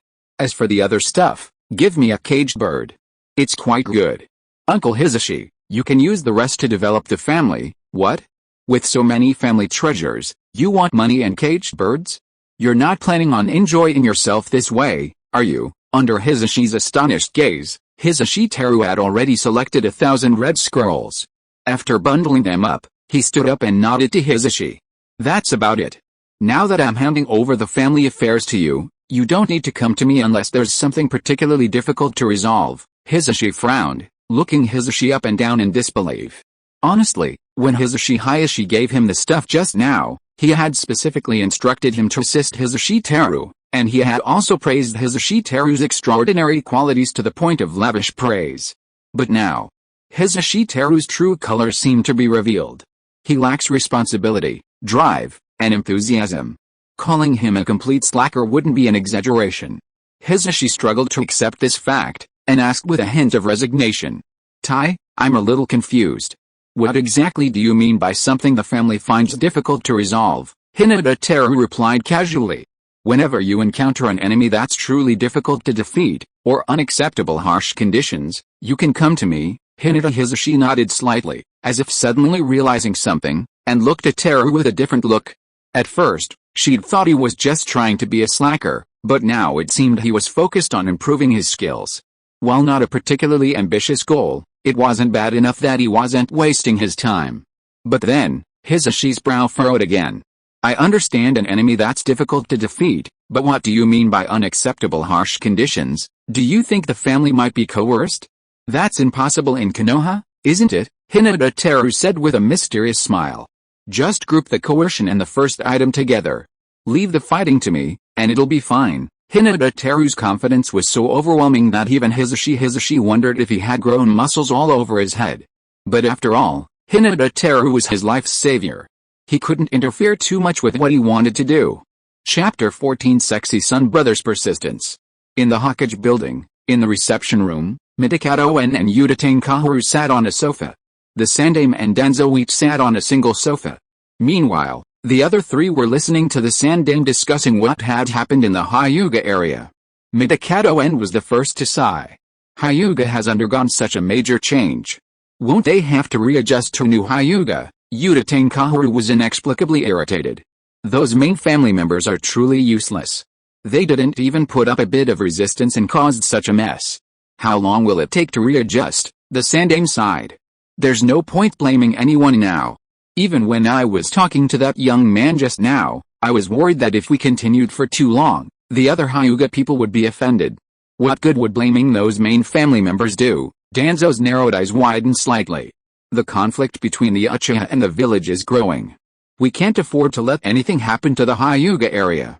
I think we should let the main family take control of the Hyūga area to prevent any chaos. However, the Sandaime immediately rejected the idea. While we don't know what the future holds for Hyūga, judging by that young man's reluctance to resort to ruthless tactics, Hyūga's stance leans towards Konoha. That kid is quite measured. Why not try to trust him? While the branch family system has greatly benefited Konoha, it has also oppressed the vast majority of Hyūga for far too long. If we force this, we might even force Hyūga to rebel, and the consequences would be even greater. Mitamana nodded slightly. Hiruzen is right. Now that the branch families are powerful and have experienced the beauty of freedom, it should be difficult for them to restrain themselves. Right now, all we can do is deepen our cooperation as quickly as possible and integrate them into the village. However, Danzo's expression remained unfriendly. Freedom is indeed ours, but the Byakugan's exclusive advantage over Konoha will be gone. Have you ever imagined the impact that will have on Konoha? An ordinary sensory ninja from the Hidden Mist village, after gaining a Byakugan, will instantly become the most exceptional sensory ninja in their village. Having tasted the sweetness of this, Hidden Mist village will intensify its hunt for Hyūga ninja. Won't other villages, having caught a whiff of this sweetness, be tempted to take action? Besides, with so many Hyūga ninja freed from the caged birds, aren't they just fat meat with legs? Utenkahu grimaced, her chin resting on her hand. While the caged birds cause most Hyūga to complain bitterly, they also protect their clan's advantage and Konoha's strategic advantage. Now that the caged birds have been removed en masse, it's indeed a serious problem. The living room suddenly fell silent again, and everyone's heart was heavy. After a long silence, Mitokado En's gaze shifted to the third Hokage. Hiruzen, you said that young man is quite open-minded. So, why not discuss this with him? From now on, Hyūga ninjas leaving the village on missions must have a caged bird carved on their heads. The Sandame's eyes suddenly lit up, and his wrinkled cheeks slowly relaxed. That's a good idea. The village is so peaceful anyway, the Byakugan theft is unlikely. Just carve the caged bird before leaving the village, and remove it when you return. As long as their original intentions remain unchanged, they'll eventually adapt to this. By then, the interests of both Hyūga and Konoha will be well taken care of. Utenkaru also caught on, praising him. It seems Menon can still advise Hiruzen for a long time. Even in such a complex situation, he can come up with a win-win solution, but Danzo remained unimpressed. Hell, solutions are solutions, but don't get too complacent just yet. What will you do if that brat refuses? Danzo was a master at ruining the mood, as if he couldn't bear to see them succeed. But no one could deny that what he said was indeed a warning. For a moment, the atmosphere in the reception room was awkward. Midman N, feeling somewhat embarrassed, quickly retorted. Danzo, don't take it so terribly. That young man clearly favors us, and perhaps he'd be willing to humbly follow our advice, the Sandame added immediately. Yes, Danzo, that young man seems quite mature, and he should understand our intentions, but Danzo remained unyielding, his face sullen and his arrogance unfounded. Every time I say something, it's come true. You've lived to this age, and you still don't know to prepare for the worst before doing anything. We don't have the strength of the Sandame, so we have to be more thoughtful and not act on impulse. Enough, Danzo. The Sandame's tone suddenly grew harsher, his expression no longer friendly. Let's talk about this first. If it doesn't work out, we'll find another way. Anyway, don't overthink it. We still have time to think about it. I'll meet with that young man tomorrow to discuss this matter. Don't worry too much. However, Danzo's face darkened, and he stood up with the help of his crutches. If nothing works out, Hiruzen, don't regret it later. With this, Danzo left without a second thought. The already tense atmosphere in the reception room was now strained to its limit by Danzo's sudden departure. The Sandai and the others had no desire to continue the conversation. The discussion about the dramatic changes in the Hyūga clan ended there. Meanwhile, at the Uchiha clan's dessert shop, Hyūga Teru pulled Hinata Natsu over, sat at a clean, empty table, and began ordering desserts. Boss, 4 skewers of 3 colored meatballs and 2 cups of red bean soup. The shop owner's face was agonized, his body motionless, his eyes gleaming with pleading. Master, please don't come to our shop again. If you do, we'll be shut down. Hinata Teru looked suspicious, glancing around the shop, finding it not only deserted but also very clean. What's going on? Are the Uchiha people planning to stop coming because they did business with me the day before yesterday? The owner shook his head. Not really, it's just that business has dropped significantly. They think I'm a traitor and might be boycotting my shop. Seeing the owner's strange expression, Hinata Teru speculated. I think they've lost their temper and are taking it out on you, right? The owner's face suddenly changed, and he exclaimed in shock. Sir, don't say that, or my shop will close in a few days. Hinata Teru smiled, pulled out a wad of bills, and slammed them on the table. Here are 3,500 taels, enough to buy 100 of your standard set meals. Since they won't be coming anymore, let me do the business myself. The owner's eyes gleamed with desire, but he quickly shook his head. No, sir, you'd better leave. Even with your support, it will only be more difficult for me to run this shop in the future. And the Uchiha masters won't let me off. The shop owner trembled, as if he had been oppressed. This made Hyūga Teru dissatisfied and even more speechless towards the Uchiha.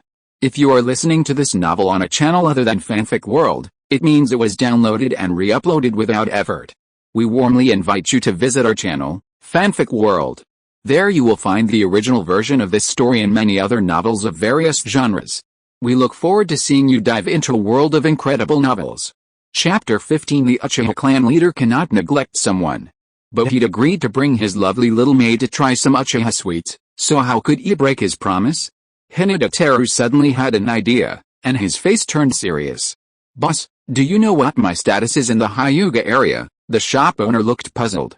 Although I call you master, as someone as young as you are, I only consider you to be of the same status as one of the Uchiha youths. Besides, even if you're a distinguished person in the Hyūga area, and you want to use your status to impress me, your Hyūga status won't work here, right? The shop owner's tone was gentle, but his stance was clear.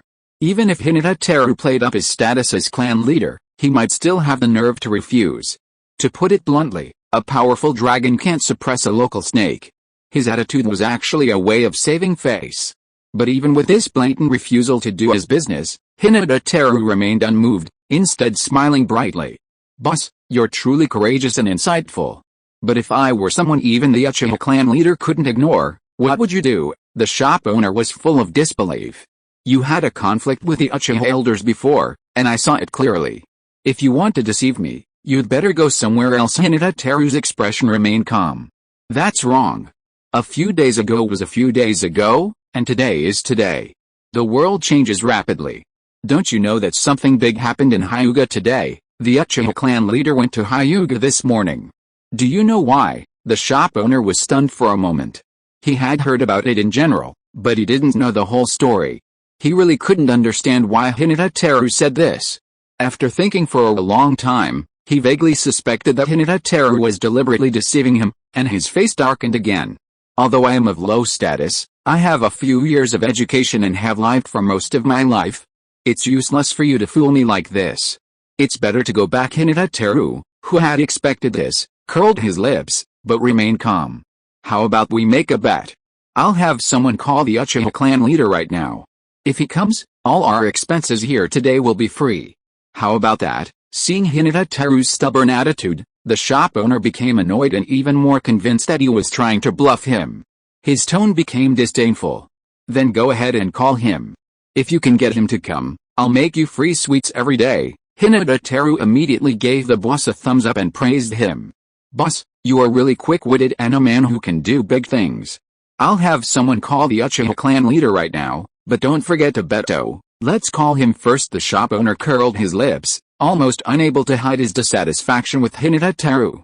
After leaving a word, he walked away depressed. Hyūga, who had been keeping quiet just now, became a little displeased when he heard the boss's words. This boss is so clueless. He even doubts your words, Master. Master, do you need Uchiha's help to call the Uchiha clan leader? Hyūga Teru shook his head. No, any Uchiha would do it for me. You'd better just sit still. I brought you out here to have fun. If I keep you busy, you might as well not be here at all. Hyūga Teru felt a warm warmth in his heart and smiled sweetly. Then it's all up to you. Hyūga Teru left the shop and scanned the street. He spotted a patrolling ninja from the security department who happened to see him and seemed to recognize him. Without thinking, Hyūga Teru waved at him. It seemed as if he was recalling what happened that morning in the Hyūga clan territory. The Uchiha youth paused for a moment before reluctantly approaching Hyūga Teru. What's your business, sir? Why have you been to the Uchiha clan territory so many times? Hyūga Teru replied indifferently. You're not qualified to know why I'm here. Please call your clan leader over and tell him I have an urgent matter with him at the dessert shop. The young Uchiha gritted his teeth for a moment, but obediently hurried towards the security department. Clearly, the shock of the morning was too great. In his eyes, Hyūga Teru was no different from the Hyūga clan leader. After all this, Hyūga Teru and Hyūga Natsu waited in the dessert shop, chatting and laughing, relaxed and at ease. Behind them, The shop owner regarded them with disdain, his disdain growing with each passing moment. Suddenly, a familiar, imposing figure appeared at the shop door. The shop owner was petrified. How? How could this be, boss? Why haven't you brought the 3 set meals you promised? Do you still want to keep this shop open? Yes, I'll bring them right away. Right away. The shop owner was stunned for a moment, then hurriedly packed the desserts and, hunched over, brought them to Hyūga Teru's table. Please, enjoy your meal. Just a few steps away, the shop owner was already sweating profusely, even his speech was unresponsive, as if he had turned into a stutter. Hyūga Teru, without a trace of disdain, took the shop owner's towel and wiped the sweat off his face. I think you, a businessman, should work on your mentality.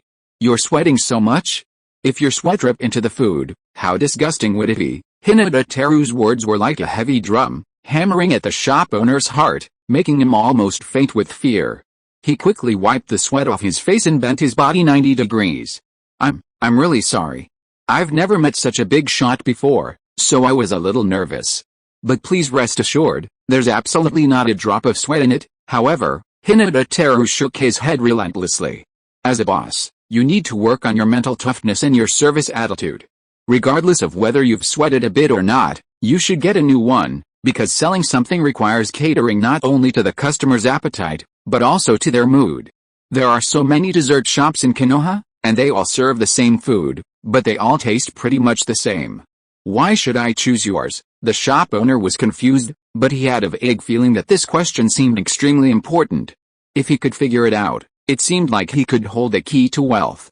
But after racking his brains, he still had no clue. Seeing this, Hyūga Teru felt a little frustrated. If you don't know, then just follow the instructions. Do more and think more yourself, otherwise, your shop will never succeed. Yes, I'll get a new one right away. The shop owner didn't hesitate and immediately removed the 3 desserts from the table and replaced them with 3 new ones. Come on, Mr. Fugaku, try one of these freshly baked desserts.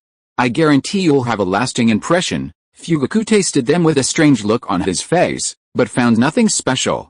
They tasted just like as usual, and he couldn't help but wonder. The taste hasn't changed much? What's the point of what you just said? Does his good service make the food better? Chapter 16 2 Kinds of Peerless Masters. Hyūga Teru sighed regretfully. I didn't expect you, Mr. Fugaku, to be such a mortal. I had such high hopes for you. Uchiha Fugaku suddenly felt a little annoyed, his arms folded, his chin tilted up 45 degrees, his nose pointed skyward. HMPH, whether you can figure out such a trivial matter or not, what does it have to do with who I am? Ignoring Uchiha Fugaku's sudden arrogance, Hyūga Teru popped a dumpling into his mouth. Just talking about this dumpling, the red, green, and white colors alone create a unique beauty. Before you ate it, were you expecting something? Fugaku stared at the dumpling and nodded thoughtfully. A little, but it still tastes like that, Hyūga Teru added with a smile. If I told you that the pink one is made of cherry blossoms and the green one is made of cherry leaves, would you think of the cherry blossoms in full bloom when you ate it? Uchiha Fugaku's brow furrowed. It would be fine if you didn't mention this. As soon as you mentioned it, I felt like this thing was a bit deceptive. It doesn't even have the scent of cherry blossoms, and yet you say it's made from cherry blossom leaves? It's simply deceiving customers. Hyūga Teru was a little amused. Anyway, you still have some expectations for the meatballs made from cherry blossom leaves, right? Otherwise, you wouldn't be so angry, right? Uchiha Fugaku was stunned for a moment after his true face was exposed. But then he regained his Uchiha-style coldness and arrogance. You've said so much, can't you say something useful? I didn't come here to listen to your nonsense. Seeing that Uchiha Fugaku was a little impatient, Hyūga Teru finished the meatballs and put his hands behind his head. Actually, the main reason I came to your clan's territory to eat the 3 colored meatballs is because this is the food from your Uchiha territory, and I instinctively had a little anticipation for it. The taste is indeed nothing special, but the mood and feeling are really different. It's like when you are sad, everything tastes bland, and when you are happy, even if the food is ordinary, it still tastes good. Coming to your Uchiha clan's territory, the mood is different. The taste of the meatballs you experience is naturally different. People at our level have eaten everything, so of course the mood when eating is more important. Hyūga Teru kept talking nonsense like this. In fact, The essence was that he still wanted to have a legitimate reason to sign in at Uchiha. At this time, a glimmer of realization flashed in Uchiha Fugaku's eyes, but then his face became extremely gloomy again. You're in a good mood visiting my Uchiha clan, so you enjoyed your meal? Then I don't understand, what exactly makes you happy about visiting my Uchiha clan? Is it because you beat up my clansmen before, and you feel like you can still show off in front of them, so you're happy? How could Hyūga Teru admit to such a thing? And Uchiha Fugaku was already on the verge of a rage, so he wouldn't admit it like that. He almost smiled from the heart. How could that be? I just think you Uchiha have a unique temperament, so naturally I want to know what your meatballs are like. Look, you guys look cold and serious on the surface, and you never smile. Especially your face, it's almost like a bitter melon face, but your clan also sells 3-colored meatballs, and they're doing pretty good business. I was wondering if your meatballs are tastier. So this shop can stay open in your clan's territory. Uchiha Fugaku was stunned. Although he was called a bitter melon face, he seemed to hear that he was being praised. He subconsciously rubbed his cheeks. I didn't expect you to have such good taste. Wait, didn't you say you had something important to discuss with me? After all this talk, what exactly is this important matter? You're not trying to fool me, are you? Hyūga Teru chuckled. Mr. Fugaku is such a jokester. How could I dare to fool you? I simply think your clan's land is great, so I want to visit it more often. If I could visit your home, that would be the best, but speaking of important matters, there's actually one very important one. I came here this time to actually buy a house from you. Buy a house? Uchiha Fugaku was very puzzled, and even thought Hyūga Teru was a little baffling. You're the head of the Hyūga clan, and you're coming to my place to buy a house. Isn't that a bit too strange? Hyūga Teru smiled. Didn't I just say that? I think you Uchiha are unique, never flattering anyone. And I, myself, love to seek out novelty, so I'm also very interested in your lives. It's only natural that I'd want to buy a house and experience your lifestyle. Uchiha Fugaku felt strangely, an indescribable touch in his heart. It was like when he took over the position of clan leader, the old clan leader said he embodied the Uchiha spirit and urged him to maintain it. This must be what they call a sense of identity, right? The nobility of the Uchiha is undeniable. It's incredible that the Hyūga people even recognize this.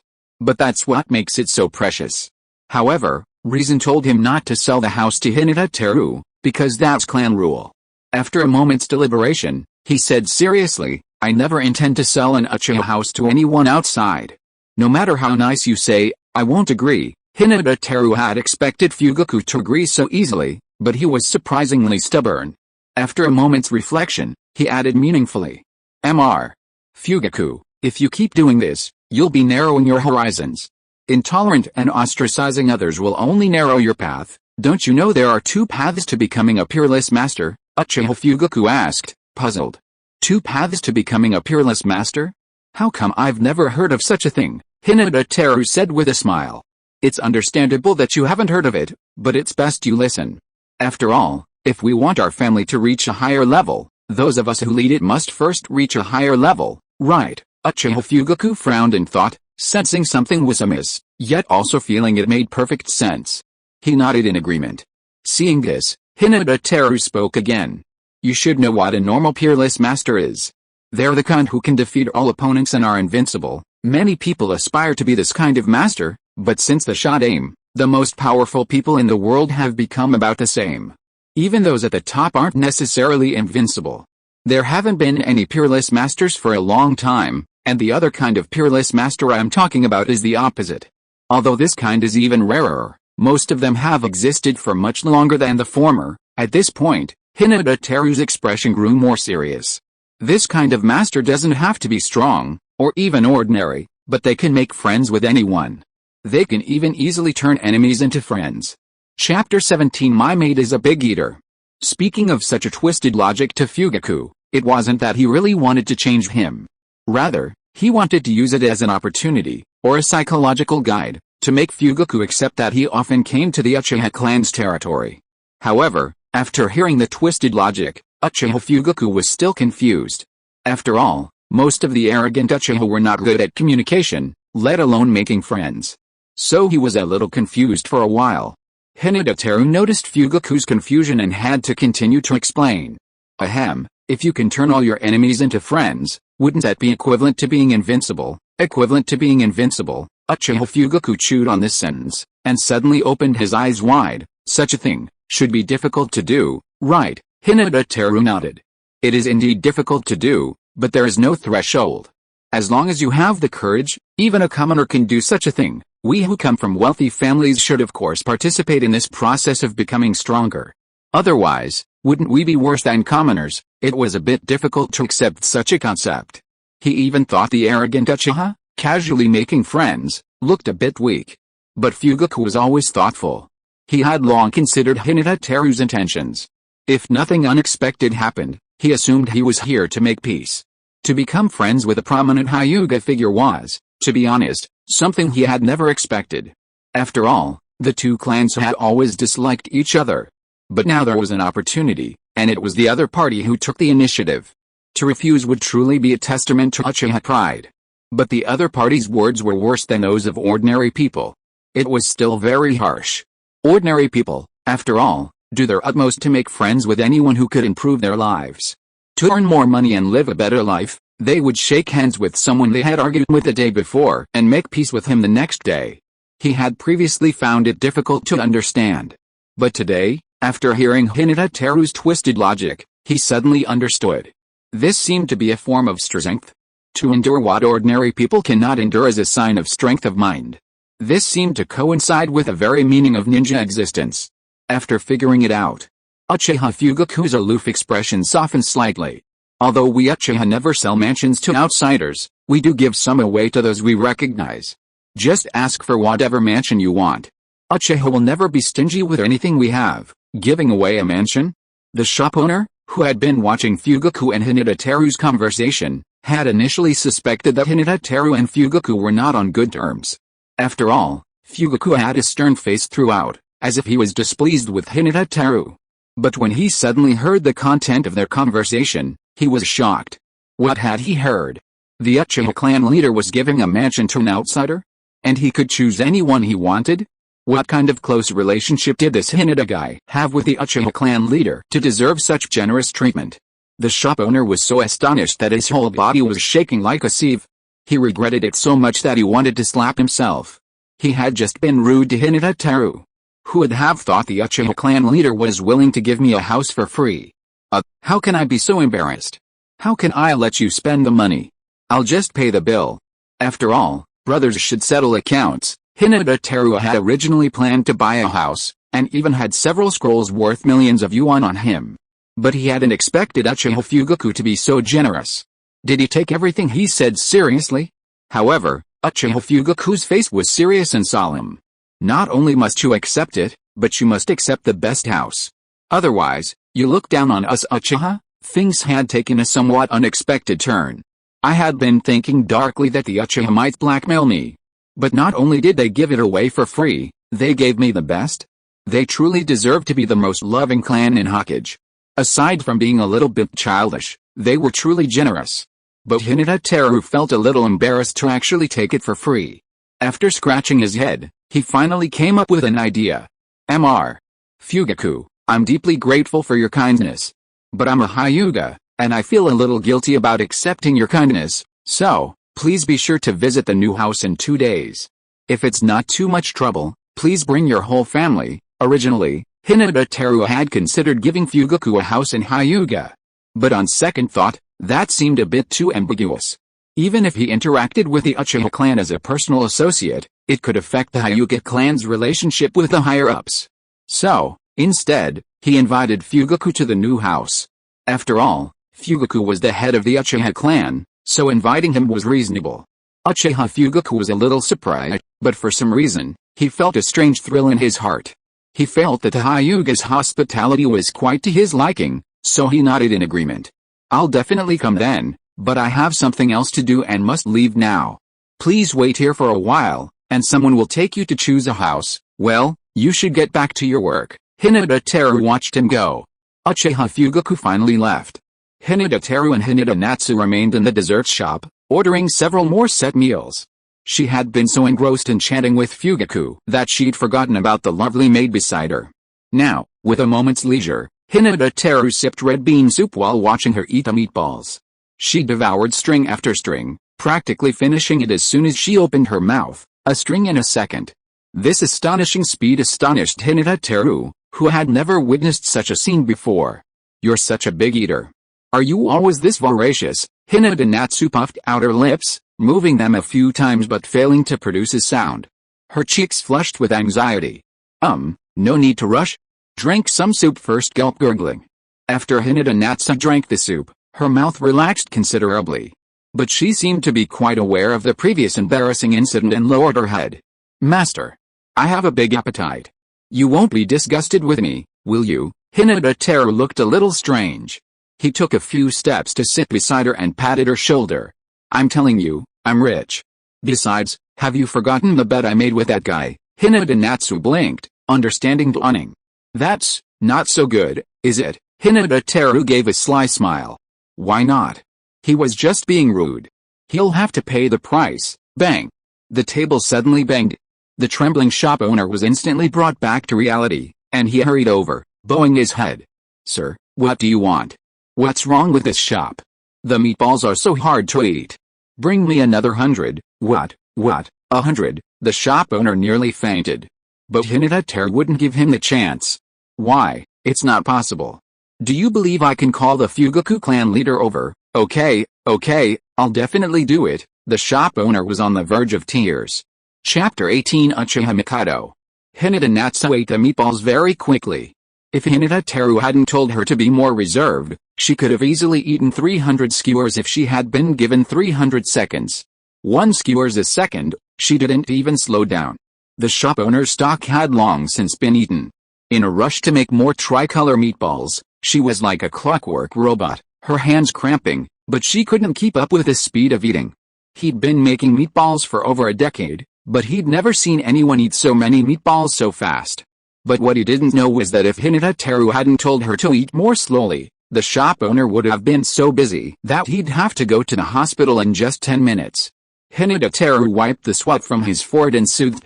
"Zyosha, it's not that I don't want you to eat your fill. It's more that this isn't a staple food. Eating too much is hard to digest and can be very harmful to your body. Go back and have some proper food with me later, and don't eat this anymore." Hyūga Natsu nodded obediently, but her eyes were still on the remaining dozens of meatballs. "So are you taking these back home? The flavor will change if you do well. Fresh is better. Then you should finish them now, but eat slowly. When did you develop such a voracious appetite?" Hyūga Natsu's appetite was truly astonishing, and Hyūga Teru even wondered if she was sick. Eating so much and not gaining any weight was simply unsound. Hyūga Natsu finally slowed down her eating, mumbling softly. "Actually, I've been like this since I was very young, but my family wouldn't let me. It wasn't until I was chosen as Miss Hanabi's maid that my wife allowed me to eat as much as I wanted. She was a very kind person and a big eater, but she wasn't well after giving birth, and she passed away suddenly one night." At this, sadness crossed Hyūga Natsu's face. Hyūga Teru hadn't expected a question about food to lead to such a sad story. But the wife Hyūga was referring to must be Hayashi's wife, Hyūga's mother, right? Thinking of that adorable girl who ate so much ramen, Hyūga Teru suddenly felt that the girl next to him wasn't so strange after all, and in fact, even more adorable. Being able to eat is a blessing, and it also promotes growth. This isn't a normal world, if one's body is truly healthy. It's not a problem that Hyūga Natsu is such a big eater. He's got plenty of money now, after all. With this thought, Hyūga Teru put an arm around her slender waist and leaned slightly closer to her. This startled Hyūga Natsu, whose face flushed crimson and body seemed to freeze. "After eating so much with the master, shouldn't I repay him?" "Well, how about? I'll give you some of my cunt when we get back," Hyūga Natsu replied shyly, her voice soft as a mosquito's buzz, her cheeks reddening even further. Hyūga Teru paused for a moment, then asked suspiciously. "What kind of cunt are you talking about?" "Just the usual salty kind, with meat slices and seaweed." Hyūga Natsu blinked, unsure of what other cunts there were. Hyūga Teru frowned, but didn't want to ask any more questions, so he agreed. "Then let's try your cooking later." Some time passed. On the street, a woman in home clothes, clutching a thick book, slowly walked toward the dessert shop. She was stunned by the sight of the men and women cuddling together inside, and the mountains of bamboo sticks piled high. Are you two the guests from Hyūga that my husband mentioned? Hyūga Teru stared at the woman, perplexed and suspicious. Are you Mr. Fugaku's wife? The woman nodded, smiling gently. Yes, my name is Uchiha Mikado. My husband specifically asked me to come and introduce you to the clan's mansion. Hyūga Teru smiled back. It's a pleasure to meet you, Mom, but isn't Mr. Fugaku a bit too polite to have you come in person? Uchiha Fugaku's action still surprised him. Arranging for his wife to personally entertain them? Wasn't that a bit too formal? Uchiha Mikado, still smiling, cast her gaze on the meatballs in Hinata Natsu's hand. I've been managing the main family residence, and I just wanted to go out and do some shopping. It won't be a big deal, really? Thank you so much, Hinata Teru said, stroking Hinata Natsu's short hair and whispering in her ear, hurry up and pack up, we're going to look at the new house. Oh, okay, Hinata Natsu dutifully agreed, puffing up her lips as she quickly packed up the dumplings.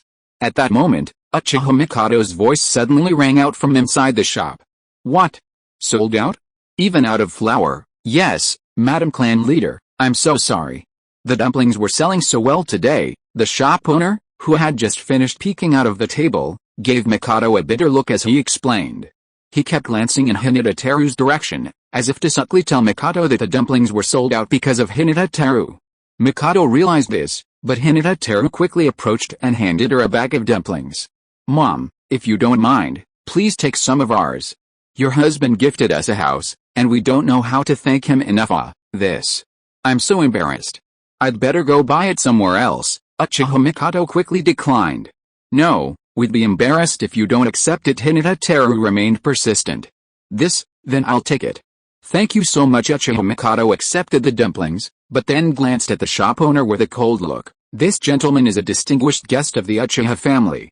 Please don't neglect him in the future. No. I won't dare to do that again. Never again. The shop owner's face turned pale, and he bowed and apologized repeatedly. It was his bad luck. He had just fallen asleep on the table and didn't know that Mikado had come to help Hinata Teru choose a house. If he knew all this, he wouldn't dare to so discard even if he had 100 guts. HMPH. If it happens again, you can't keep this shop. Uchiha Mikado's tone was so cold that the shop owner trembled all over, his legs weak and he almost knelt. But Uchiha Mikado soon left with Hinata Teru and the others. They were completely unaware. Not only did the shop owner not feel weak, but a sinister look flashed across his face. House hunting wasn't too difficult. Thanks to Mikado's recommendation, Hinata Teru quickly selected the best house and decided to move in 2 days later. After saying goodbye to Uchiha Mikado, Hinata Teru took Hinata Natsu back to their temporary residence. Back home, Hinata Natsu kept his promise and ordered a lot of noodles. The portion was huge and extremely filling. The hot ramen, combined with the aroma of tender meat and the rich salty flavor of seaweed, was irresistible. After the two of them finished their meal, they ate solemnly. We were drenched in sweat and panting. We weren't tired at all, but rather inexplicably refreshed. After each of us took a shower, we rested together. Chapter 19, First Meeting with Konoha Elders. Ding. Check-in successful at the Uchiha clan. Congratulations to the host for obtaining the God-level kunai throwing technique. God-level kunai throwing technique. The speed, accuracy, and calculation power of kunai throwing are all inhuman, and the host can even use chakra to change the kunai's trajectory. Hearing the system notification sound, Hinata Teru felt sad, and the white bread in his mouth suddenly lost its taste. Yesterday, he checked in at the Uchiha clan and learned shuriken throwing, and today, he learned kunai throwing. Although both were god level, what good would these abilities do in the later stages? Could a properly sized kunai knock a guy down? Clearly, he couldn't rely on them. However, with no new check-in locations available, he was still quite worried. What's wrong, master? Is it not to your taste?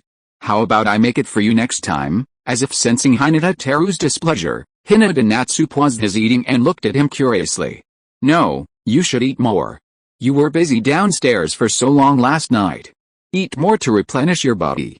I just thought of something, Hinata Teru said as he picked up the buns from his plate and placed them on Hinata Natsu's, adding another layer to her pile of buns.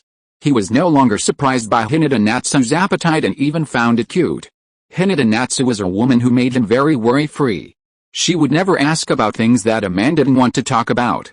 Soon, She quietly ate her buns again, her face rosy and adorable. But suddenly, a man dressed in security uniform came over from the side of their table. It was the serious-looking Fugaku. Mr. Fugaku, you came to see me so early. Is there something urgent? Hyūga Teru was not too surprised but immediately gestured for him to sit down. Uchiha Fugaku sat down next to Hyūga Teru and stared at him with some confusion. I'm a little confused. Why don't you become the Hyūga clan leader? You freed the caged bird and punished the main family members, just to gain freedom. Hyūga Teru was slightly surprised, not expecting Uchiha Fugaku to be so well informed, but he remained calm. Isn't freedom the most beautiful thing? To me, being clan leader, or even being a ninja, is a form of bondage. If possible, I'd really like to live a happy and leisurely life with the one I love. Speaking of which, Mr. Fugaku, you're not going to take the house back just because of this, are you? I came here so early to renovate my new home, Uchiha Fugaku said, rubbing his eyes. No, I'm just curious about your choice. Words spoken, water spilled. The house I gave you is yours, of course. Hyūga Teru was shocked again, staring at Fugaku in disbelief. So, are you still coming to my house in a few days? Hyūga Teru was puzzled. He had assumed Fugaku was willing to give him the house because of his status. And now, it seemed as if he didn't care at all. Could it be that he had noticed something unusual about him? Hyūga Teru narrowed his eyes, staring intently at Uchiha Fugaku. Fugaku was initially uneasy under the gaze, but once he adjusted, he rubbed his eyes. This startled Hyūga Teru, who suddenly remembered a scene from an anime. It seemed that Uchiha Fugaku also possessed the main Gekiyo Sharingan, and could see into the future. Could it be that last night, Uchiha Fugaku had used his eyes to observe his own future? What did he see? After scratching his eyes, Uchiha Fugaku replied calmly. I, the Uchiha, have always kept my word. I will fulfill my promise. You can rest assured. Hyūga Teru's pupils narrowed slightly, confirming his suspicions. Then he couldn't help but admire him. Mr. Fugaku is indeed a man of his word. I'll be expecting you the day after tomorrow. Well, I have to get busy. I have a lot of things to deal with in the security department, Uchiha Fugaku said, turning and leaving. This intrigued Hyūga Natsu, who had been looking down the entire time. Master, the Uchiha don't seem so difficult to get along with. Hyūga Teru smiled. Yes, they're just not very talkative and a bit stubborn about certain things, but they're still very nice people. We might come here more often in the future. Hyūga Natsu nodded decisively, not questioning Teru's decision. Seeing Hyūga Natsu's obedient response, Teru was also very pleased. The two of them ate more buns and drank a lot of soy milk together before leaving the breakfast stall. However, they hadn't left for long when a hurried white figure suddenly appeared in front of them. They saw it was Hisashi Hinata, with a serious expression on his face. Before they could react, he immediately said urgently, Tai, come with me to the Hokage building. There's something I'm unsure about. Hisashi Hinata was in a hurry, clearly concerned about something very urgent. Suddenly, Hyūga Natsu clutched Hisashi Hinata's collar, seeming a little nervous. This immediately drew Hyūga Teru's attention to her. Why don't you go back first? I should be back soon. After all, they'd heard it was the Hokage building. Hyūga Natsu still looked a little nervous, but nodded involuntarily. Yes, Natsu will be waiting for you at home. Master, don't worry, I'll be back as soon as possible, Hyūga Teru said, hugging Hyūga Natsu. Then, he immediately followed Hisashi to the Hokage building. On the way, Hyūga Teru learned that the Konoha higher-up seemed dissatisfied with his handling of the situation. They wanted to put Hyūga back in the cage, but this wasn't simply about having someone control her life. There were many disgusting things about it. Only a fool would think of putting her back in the cage. Even Hyūga Teru himself would feel uncomfortable doing it. Hisashi, however, felt that temporarily agreeing to such a request was fine. However, it would inevitably damage his reputation within the Hyūga clan. Of course, he was also worried that it would be difficult to implement. So, he wanted to ask Hyūga Teru's opinion and gain his support. How about it? Are you willing to help me convince everyone? I'm worried that with my reputation, it's not possible to convince them. Hyūga Teru patted his shoulder very calmly. Let's go inside and talk. Hisashi didn't understand why there was no reply, but they walked into the building together. The two of them quickly came to a reception room. Several old men were sitting in a group inside. Especially the one-eyed old man with a broken arm. He was particularly conspicuous. Even before getting close, you could feel the strong cold air from him. That extremely rigid face seemed to have determined that everyone owed him millions of taels. This should be Danzo. I just didn't expect to see this guy so soon. The third generation was the first to wave to the two with a warm smile, indicating that they should sit opposite each other. Invisibly, the seriousness brought by Danzo was diluted. It seemed that what was going to be discussed next was not something important, but just a casual chat. Chapter 20, Hard Fight with the Elders. Hyūga Teru, you heard the whole story from Hisashi on the way, didn't you? If you have any ideas, feel free to speak up. The Sandai looked at Hyūga Teru kindly, like a kindly old man who particularly enjoyed listening to young people's ideas. Compared to Midamanen and Uchiha's attitude, he was much more patient and enthusiastic. Compared to Danzo's attitude, it was as different as night and day. Danzo's face, full of dissatisfaction with everyone, revealed his disdain for Hyūga Teru. Perhaps in his eyes, a young man like Hyūga Teru was not worth mentioning. However, despite Hyūga Teru's kind smile, he gave an answer that surprised everyone. I'm sorry, Sandai-sama, I can't agree to this. What? Why? The conditions should be very good, right? The Sandai's breath was a little unsteady, and even his words were a little stammering. After all, while Hyūga Teru's veto had no apparent impact, it might have had a subtle effect. Danzo was probably already laughing at his foolishness. After all, he'd previously been so stubborn, so calculated, that he'd even gotten into trouble with Danzo. Danzo said he'd regret it. It wasn't completely confirmed yet, but there were hints of it. He couldn't bear the thought of Danzo always getting the upper hand in strategy. The third Hokage's face grimaced, and so did Uchiha and Midakato, even looking at Hyūga Teru with a hint of annoyance, as if he thought he was ungrateful. Danzo narrowed his eyes, a faint smile flickering across his face before returning to his cold expression. Although Danzo, the most intimidating, seemed to be letting himself go, the reactions of the others still frightened Hisashi, a marginal figure. These were Konoha's elders, the highest-ranking leaders. He'd half guaranteed it would work, but now, he was regretting it to the core. Just now, downstairs, I should have double-checked Hyūga Teru's intentions before bringing him up. At this point, I'm so regretful I can't even express it. However, the eerie atmosphere in the living room didn't bother Hyūga Teru at all. Instead, his smile grew even brighter. If the caged bird is improved so it doesn't have the same effects as slavery, then I can still accept it, but if you keep using the original caged bird, I'll have to accept it. The Sanda frowned, puzzled.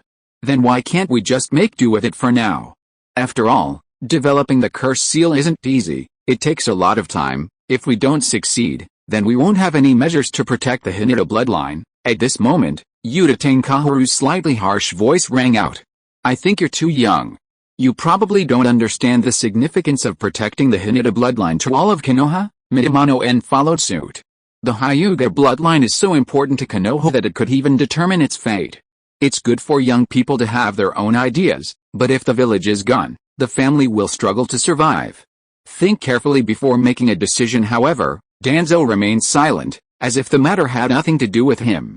But Hisashi Hyūga was extremely anxious, even tugging at the corner of Hyūga Teru's clothes and making all kinds of faces. But Hyūga Teru simply ignored him. I still say the same thing. If there is a revised version of the caged bird, then I will accept it. If not, no matter how long it takes, I will not accept such a thing. Another firm refusal completely stunned the Sandai. It also made Uchiha and Midakato furious. His shriveled chest heaved, as if he was about to explode with anger at any moment. However, the Sandai was still one step ahead of them and took a deep breath. Hyūga Teru, didn't you say before that you'd actively cooperate with the village? Why are you suddenly so stubborn today? Is it because being a caged bird is too hard to accept, or is there something else going on? Hyūga Teru replied immediately. As you know, it's just hard to accept being a caged bird. Konoha is relatively stable now, so why can't you wait a little longer? Isn't Konoha's will of fire meant to protect the younger generation? For all you seniors, there are thousands of young people in Hyūga, including over 300 with Byakugan eyes and over 700 without. Only over 300 of them need strict eye protection. The rest don't need to worry about losing their bloodline. Is it that difficult to give over 300 people some time off while the war is almost over? The higher-ups were clearly treating him like dirt and trying to make him take the blame. How could he possibly agree? According to his original thinking, he wouldn't be that crazy. He wouldn't confront these old guys head-on, and even morally blackmail them. It was mainly because the seinen income hadn't been very good in recent days. He felt that his life was too comfortable, so he hadn't been doing any extra seinen tasks. While the Uchiha clan's resources were valuable, they wouldn't significantly increase his strength. So he chose to take a risk, confronting the higher-ups in the hope of being assigned a position. Ideally, he'd be confronted with the darkness of the Konoha clan. This was courting death. But danger and opportunity go hand in hand, as evidenced by the fact that his first seinen location was in the Uchiha area. It was hardly unexpected for Hyūga Teru. Danzo's eyes, always narrowed, suddenly fluttered open, and before the Sandame could say anything, he snapped. "Alright, Sandame. This kid has probably lived too comfortably in Konoha and doesn't know the horrors of war. I strongly suggest that he experience the frontier. If he maintains his current ideas upon his return, then we'll follow his lead and delay for a while." Danzo's words, though devoid of emotion, caused the others' expressions to change. Especially the Sandame and the others, who knew this old man was full of ulterior motives. Even before Hyūga Teru agreed, they could already imagine the tragedy that would befall him. Those targeted by Danzo would find it difficult to find peace, even in Konoha. Especially outside of Konoha. However, before the Sandame and the others could say anything, Hyūga Teru looked directly at Danzo with a smile. "The old man's idea is quite good. How about we make it a deal? I'll be leaving for the border in 3 days, and it's up to you all to decide when I'll be back." The Sandame and the others were dumbfounded, their eyes filled with pity. "You kid, are you really going to the border? That's no joke. You could get yourself killed." "Young people, don't take things so lightly, and acting on impulse is especially unacceptable."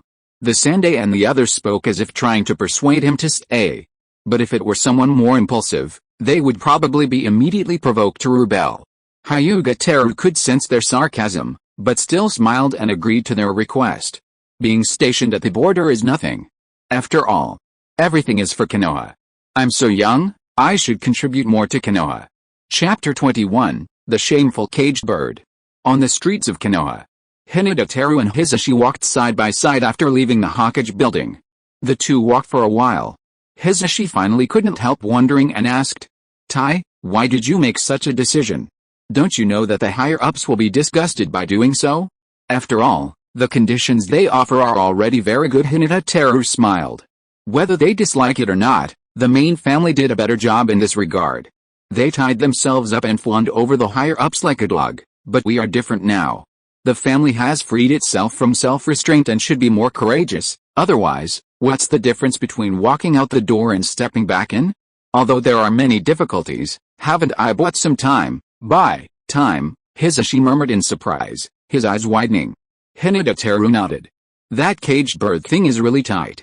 If someone gouges out its eyes, it'll immediately activate its self-destruct mechanism, and it won't even be able to reproduce or leak its bloodline." Looking back on it now, I still find it quite humiliating.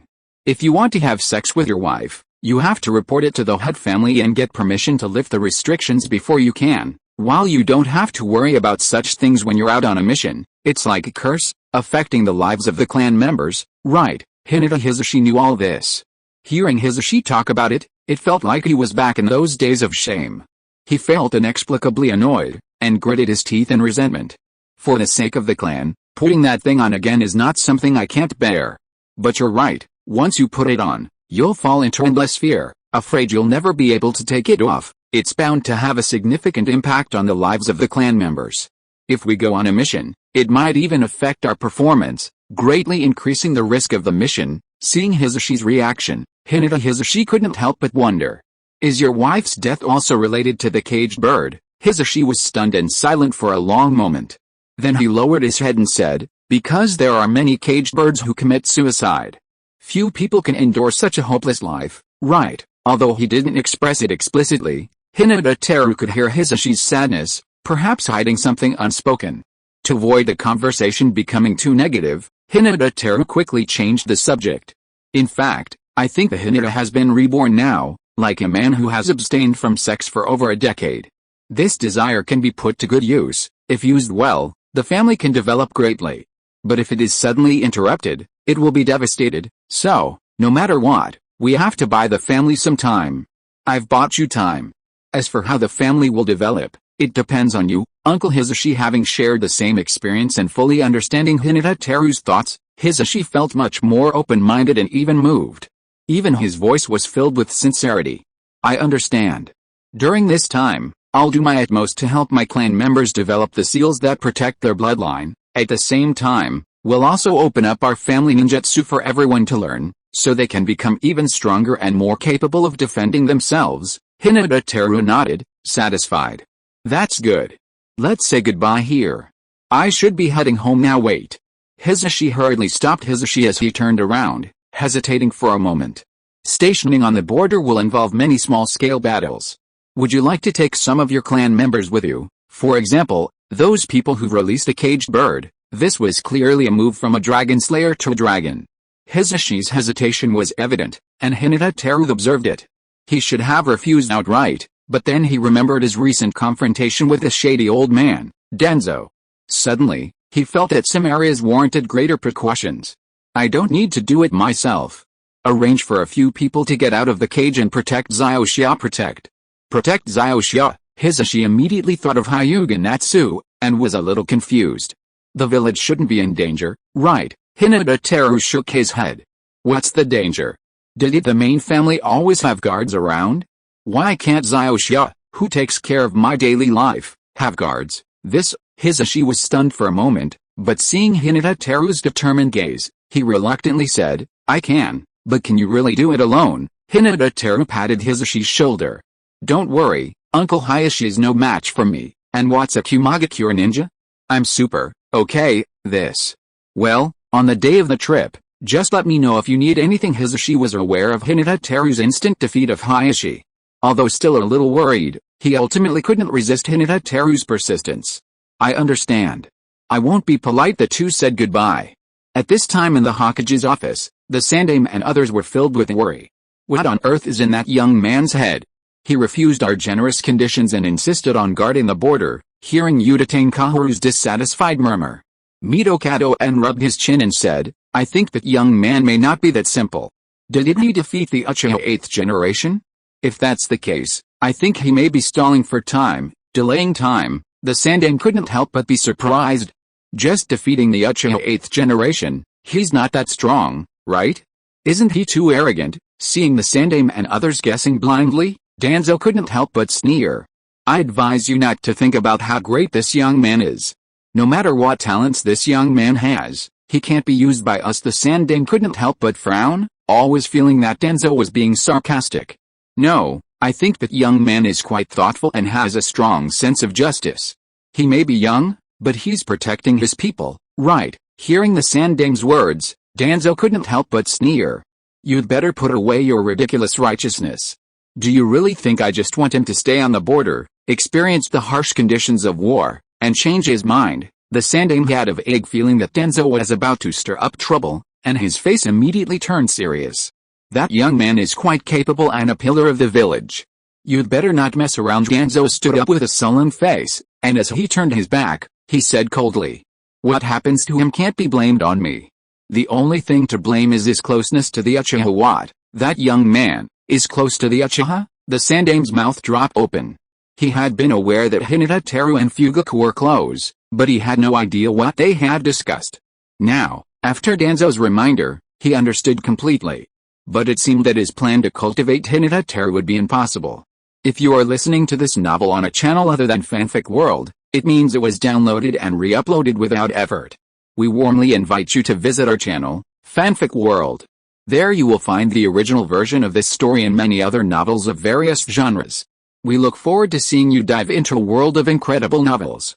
Chapter 22, Showing Shuriken in Front of Itachi. Ling. Uchiha clan sign-in successful. Congratulations to the host for obtaining the God-level Shadow Clone Jutsu. God-level Shadow Clone Jutsu. Simply clap your hands to instantly unleash a Shadow Clone with 1/3 of your original strength.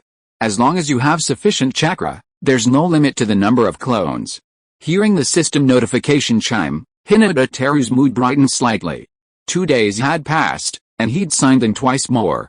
Yesterday, he'd signed in for the God-level Senbon throw, which had left him feeling extremely depressed and even missing the great fireball. After all, ninjutsu, no matter what, was still more impressive than cold weapons. He sincerely hoped that even his lesser-known skills would be incredibly impressive. Therefore, signing in for the Shadow Clone Jutsu today brightened his mood considerably. Ding dong. The doorbell rang. Today was the day to host the Fugaku family. With nothing else to do, Hyūga Teru stood up and went to open the door. The door opened, revealing the 4 members of the Fugaku family, dressed in casual clothes and kimonos, standing neatly outside. The 3 men in the group all had sullen faces. It was as if they weren't here to visit, but to fight. Fortunately, Uchiha Mikoto had a very gentle smile and was incredibly friendly. Seeing that Hyūga Teru was a bit overwhelmed, she even offered to help him entertain Fugaku and the others. As a married woman, she seemed to be more proactive and enthusiastic. Hyūga Teru was grateful for her initiative. Otherwise, entertaining those expressionless people would have been quite difficult. After some polite exchanges, Mikoto took the initiative to help Hyūga Natsu with the cooking. Itachi and Sasuke went to the yard, apparently to practice shuriken. Fugaku and Hyūga Teru were in the living room, sipping tea and looking out at the yard. In truth, neither of them knew what to talk about. After all, one was a Hyūga, the next an Uchiha, and their interactions were incredibly rare. Mr. Fugaku, do all Uchiha start training at such a young age? Fugaku took a sip of tea and said slowly. Not really. Some are actually quite playful, but my children are more self-disciplined. Hyūga Teru looked surprised. I see. But as the clan leader's children, they should know they should be self-aware, right? I heard your son, Uchiha Itachi, graduated in just 1 year. Hearing Hyūga Teru mention Itachi, Uchiha Fugaku couldn't help but smile modestly. That kid's talent is a little less than mine, but he's been self-aware since he was young. I didn't even teach him much, yet he's reached this level today. Really? That's truly remarkable. Hyūga Teru, unsure if he was telling the truth, smiled and admired. Meanwhile, Itachi seemed to have entered a state of uncharted territory, suddenly unleashing a barrage of shurikens, each one piercing the bullseye. Sasuke exclaimed in awe, a fanboy-like smile that only deepened Itachi's smile. However, Hyūga Teru remained silent, which puzzled Uchiha Fugaku. Tsukashikan, what did you think of Itachi's shuriken jutsu just now? Shuriken jutsu. Hyūga Teru perked up a bit, and after a moment, he said, for someone of his age, that's pretty good, isn't it? Fugaku, always proud of Itachi, had expected at least a favorable review. But Hyūga Teru actually replied, not bad? This puzzled him. Hitting the target every time should be considered top-notch, right? What does not bad mean? Can Teru-kun still find any flaws in this shuriken jutsu?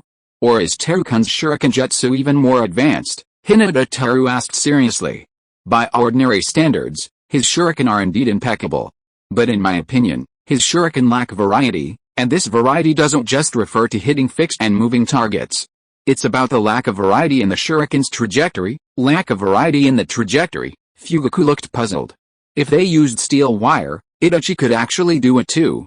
With steel wire, it wouldn't be shuriken jutsu, it would be shuriken manipulation. Fugaku frowned, feeling Hyūga Teru was kidding. So you're talking about simple shuriken, with varied trajectories and accurate targeting? Even with chakra, that's not easy, right? Hyūga Teru nodded. It's certainly not easy, but if you can learn it, it's a pretty good little surprise. Uchiha Fugaku's face darkened slightly. He strongly suspected Hyūga Teru was showing off, and suddenly felt a little dissatisfied. Since it's a little trick, then Teru-kun should know it too. How about letting the children and I see it? Hyūga Teru asked, a little surprised. Mr. Fugaku, are you sure you really want to see it? Uchiha Teru's suspicion deepened, and he nodded affirmatively. Such a rare thing, of course I have to see it. Unable to bear Fugaku's suspicious look, Hyūga Teru had to agree. Alright, then, I'll show you my skills with that. Hyūga Teru walked into the courtyard and asked Itachi for a shuriken. This left Itachi and Sasuke puzzled by Hyūga Teru's behavior. Confused, they asked Uchiha Fugaku. Father, what is Uncle Teru doing? Fugaku stroked Sasuke's head and laughed. He said he could hit the bullseye just by throwing it randomly, so I told him to try. Randomly throw. How do you throw it? Itachi's curiosity piqued, his gaze fixed on Hyūga Teru. Uchiha Fugaku chuckled. Maybe, just throw it up into the air, and then the shuriken will change direction and land back on the target. Can you really throw it like that? Itachi was extremely puzzled. Uchiha Fugaku folded his arms, looking like he was enjoying the show. I don't know if what he said is true, but I guess there aren't many people in Konoha who can do it, so I wanted to see. Really? Itachi's eyes lit up with intense curiosity, and he stared at Hyūga Teru without blinking. Hyūga Teru is currently debating how to shoot, but upon hearing Fugaku's voice, an idea came to him. As Uchiha Fugaku and the others watched in amazement, Hyūga Teru casually tossed the shuriken into the air. Over a dozen shurikens scattered completely, rising into the air in a chaotic pattern, seemingly thrown haphazardly. But suddenly, as if all the shurikens had eyes, they changed their trajectory and descended. At astonishing speed, they flew towards the target. Thump, thump, thump. Continuously, the sound of shurikens hitting the target rang out. Every shuriken hit the bullseye, and in the center, a black rose blossomed. Wow, so powerful, even more powerful than my brother, Sasuke exclaimed in amazement, as if he had instantly betrayed Itachi. Itachi suppressed his bitterness, his gaze fixed on the target, which seemed to possess a magical power. Father, how on earth did Uncle Teru do such a thing? Can shurikens really be thrown like that? Uchiha Fugaku was already petrified. He had originally been unconvinced and wanted to make fun of Hyūga Teru. But Hyūga Teru not only did it, but he also did it with incredible skill. Chapter 23 Shuriken Peak Technician. Staring intently at him with two pairs of curious eyes, Fugaku couldn't feign shock any longer. Though a bit embarrassed, he replied seriously. Such shuriken jutsu demands the utmost control of chakra and the calculation of the shuriken's trajectory. It's possible, but it requires long periods of diligent practice and study, and it consumes a tremendous amount of energy. Hearing Fugaku's explanation, Itachi instantly understood Fugaku's refusal to study independently. But Sasuke, only 3 years old, didn't understand adults' euphemisms. His eyes immediately lit up, and his little hands tugged at Fugaku's sleeve. Father, if I learn this kind of shuriken, will I be able to defeat my brother? If so, I want to learn from Uncle Teru. Uchiha Fugaku's face darkened, a hint of regret for bringing Sasuke out. Uchiha Itachi suddenly panicked, as if something was about to be taken away. However, the enthusiastic Hyūga Teru approached and spoke generously. Mr. Fugaku, this skill isn't particularly difficult to learn. For those of you with the Sharingan, just imitate my movements repeatedly until you're proficient enough, and you'll be able to learn it in no time. Uchiha Fugaku looked peculiar. It's true that having the Sharingan makes learning easier. But someone has to be willing to teach, right? Fugaku simply didn't believe Hyūga Teru would be so generous as to teach them. He even thought he was showing off. After all, such a skill was like a street performer's hidden gem, a livelihood. With 1 or 2 livelihoods, one could easily dominate the world with one trick, so how could he teach it to others so easily? Sasuke, however, showed none of the scruples of an adult. He was quick to learn with the Sharingan and immediately tugged at Itachi's trouser leg. Brother, it seems you've already opened your Sharingan. Hurry and learn from Uncle Teru, and teach me when you've mastered it. However, Itachi was precocious. Unlike Sasuke, he wasn't as reckless. Furthermore, the nameless fire within him made him resist learning such a skill. Furthermore, like Fugaku, he believed such skills were not something that could be taught casually. His face immediately turned stern. He was about to persuade Sasuke to stop being unreasonable. However, Hyūga Teru's gentle voice sounded first. It's not really a precious skill. On the contrary, it's a bit useless. After all, in real ninja combat, apart from being able to surprise the opponent at the beginning, there will be no greater effect after that. I can teach you if you want to learn. If you don't mind, Mr. Fugaku, you can also try to learn. Uchiha Fugaku was stunned. Uchiha Itachi was stunned. Only Sasuke, after hearing the agreement, immediately danced with joy. Okay, Uncle Teru, you are so nice, so nice. I want to learn now. Unable to bear Sasuke's noise, Itachi immediately pulled his arm with a sullen face. Okay Sasuke, you are too rude today. At this time, Fugaku stared at Hyūga Teru in confusion. How can such a skill be considered useless? Not only can it catch any opponent off guard, it also offers a wider variety of attack methods. But, are you sure you want to teach us? This technique, even within Konoha's smaller clans, is probably a secret technique that can't be passed down to outsiders. Even if you despise it, you must have put a lot of effort into studying it, right? Even Sasuke, naive as he was, could sense that learning this impressive shuriken jutsu wasn't easy. Itachi, on the other hand, calmly accepted the fact that learning this skill was impossible. However, to the three's surprise, Hyūga Teru readily agreed. If you want to learn, then learn from me.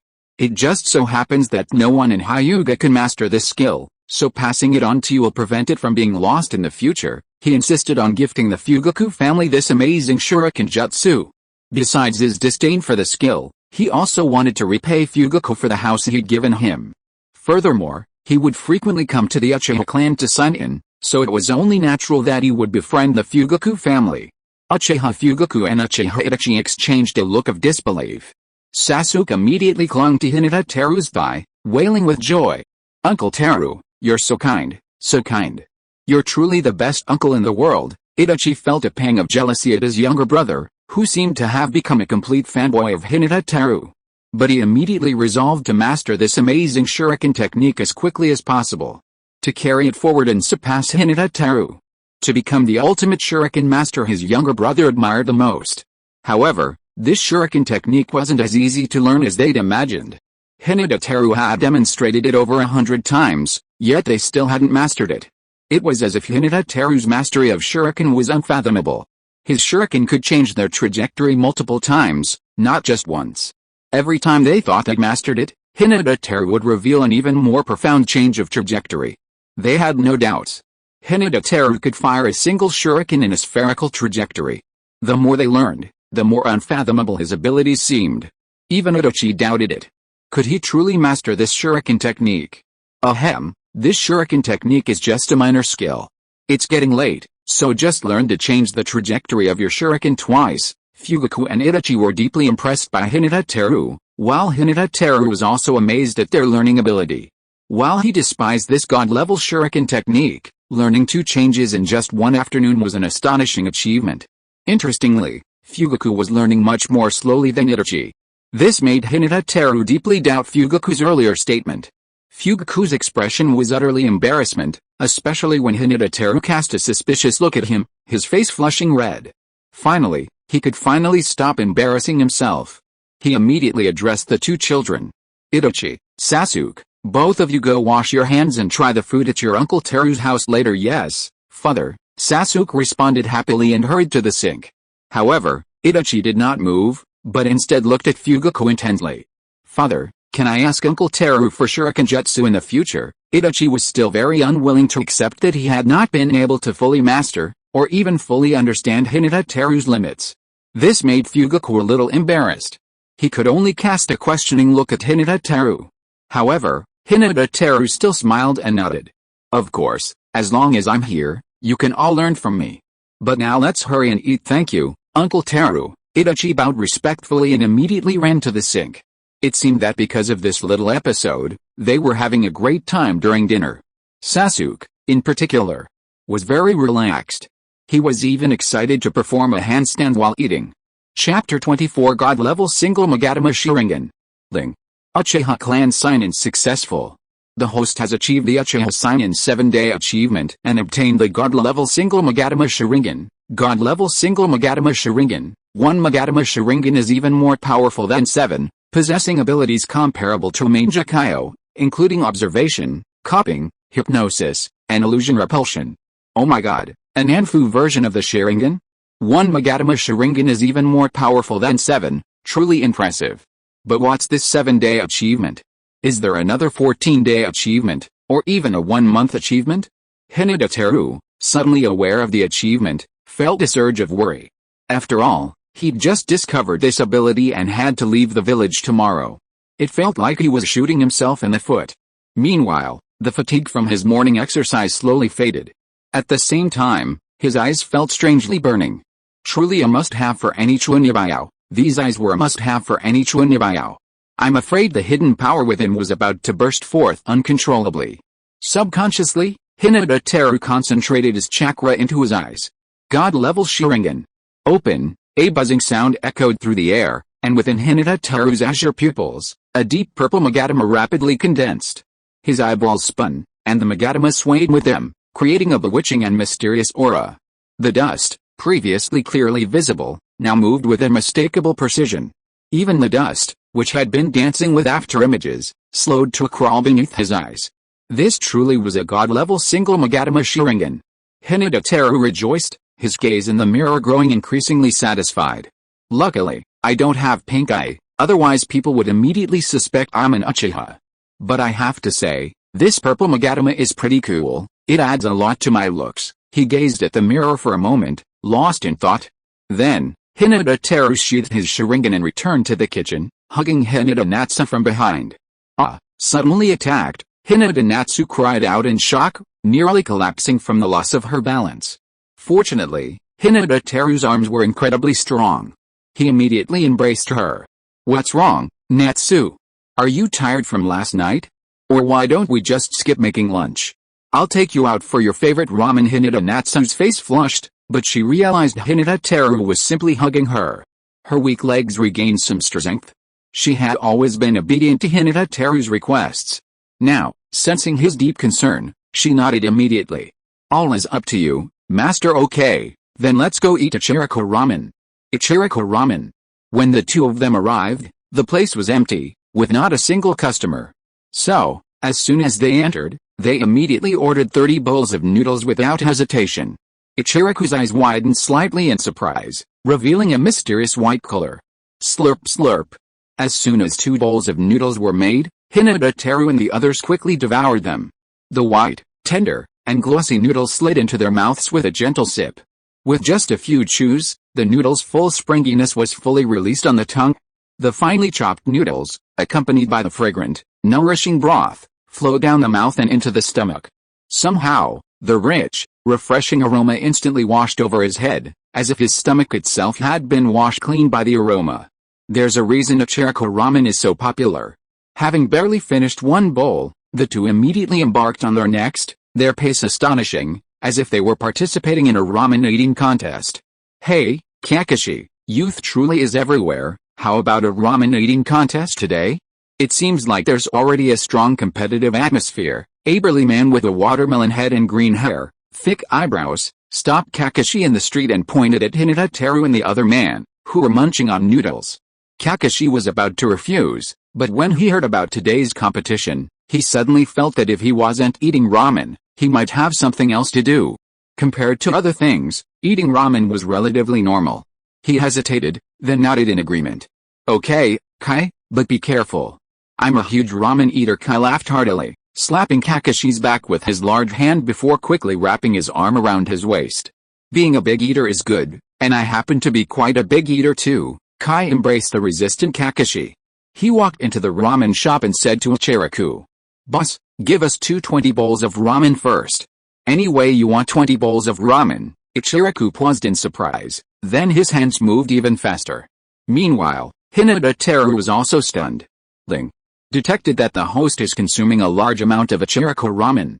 Congratulations to the host for receiving a personalized sign-in at Ichiriko ramen. Ichiriko ramen personalized sign-in. The person who eats the most ramen at the ramen shop within an hour will receive a mysterious gift. Personalized sign-in? There's even such a thing? Hyūga Teru was surprised for a moment before pondering. The only 4 seats in the ramen shop were now occupied. I don't know how strong Kakashi and Guy are, but they probably won't be leaving for a while. They're probably even rivals. As for me and Hyūga Natsu's appetite for ramen is probably as good as Hinata's at peak strength. Perhaps she's my biggest rival. Thinking of this, Hyūga Teru patted Hyūga Natsu's shoulder. Then, taking the opportunity, he poured her ramen into his own bowl. "Master, what's wrong with you?" Hyūga Teru was a little embarrassed, but seeing Guy and Kakashi chowing down on noodles, he pointed at them. "I've been inspired by them and want to compete in eating noodles too. Natsu, why don't you stop for a while? How about I cook for you myself when we get home?" "Cook for myself?" Hyūga Natsu's eyes brightened at the thought, and she nodded immediately. "Okay, master." Then eat quickly. Guy, with his animal-like intuition, twitched his ears, instantly noticing Hyūga Teru's desire to participate in the ramen eating contest. Tears welled up in his eyes. "I'm so touched, Kakashi. Our youth has actually received such a powerful response from this gentleman. Why are you patting me so much? Are you trying to interrupt me while I'm eating my noodles?" Kakashi's anus was struck, and he stared at Guy with cold, dead eyes. Guy quickly waved his hand in apology. I'm so sorry, Kakashi, I didn't mean to. Did it hurt? How about I rub it for you? Kakashi's cold, dead eyes immediately flashed with murderous intent. Take your hands away, or I'll break it, believe it. Guy quickly withdrew his hand and continued eating. An hour passed. Ah, ah, ah, ah. 4 long sighs echoed. Hyūga Teru, Guy, Kakashi, and Ichiraku each reached their limit and collapsed to the ground. Fortunately, Hyūga Teru had done morning exercises early in the morning, and had expended a lot of energy. He finished 23 bowls, surpassing Kakashi and Guy's 15. Hyūga Teru, having completed his personalized check-in, couldn't help but smile contentedly. The personalized sign-in at Ichiraku Ramen House is completed. Congratulations to the host for obtaining the God-level illusion. Infinite face reading, God-level ramen making, P.S. Thanks to the cute little cat, Xiami Zheng, Ling Shuan's Hyojin, Xingguang Xingjin, Ari who loves to eat rose puffs, look in the middle, Huan King Wei, Wei Zixu, and Wang Yangmeng who loves to eat disciple potato chips for their rewards. Chapter 25, God-level Uchiha-style swordsmanship. God-level illusion. Infinite face reading, draws the opponent into the face reading space, forcing their body to consume noodles. If their body explodes, the process will repeat. After the illusion ends, it inflicts immense mental and physical trauma, making it unstoppable for those with less powerful eyes. God-level ramen making, every ramen he makes is a masterpiece, from the cooking time to the seasonings, all perfectly executed. Having acquired 2 abilities at once, Hyūga Teru felt incredibly refreshed. His bloated stomach felt less uncomfortable. While his ramen-making skills weren't great, his infinite face reading was quite impressive. With his God-level single Magatama Sharingan, he could easily kill most of the ninja world in seconds, even in Konoha. Standing up, Hyūga Teru waved to Hinata Natsu, who approached docilely. Almost as soon as he reached her, she grabbed his waist, and a warm breath touched her ear. Xiaoxia, let's go back and I'll feed you from my bottom, okay? Hyūga Xia's mind was already in a mess from the arousal she'd just experienced. Hearing what Hyūga Teru said, her face flushed deeply, her gaze shifting to his belly. Master, are you really okay with this? Hyūga Teru said, patting his belly with a look of deep suspicion. Faced with such a question, Hyūga Teru's response was resoundingly decisive. Of course, not just once or twice, but hundreds of times.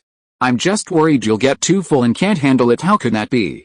I'm not that greedy, Hyūga Xia lowered her head in shame. Hyūga Teru grinned. You'll find out if you're that greedy when we get back. I promise you'll be spoiled, soon. Hyūga Teru brought a bashful Hyūga Xia back to the Uchiha residence.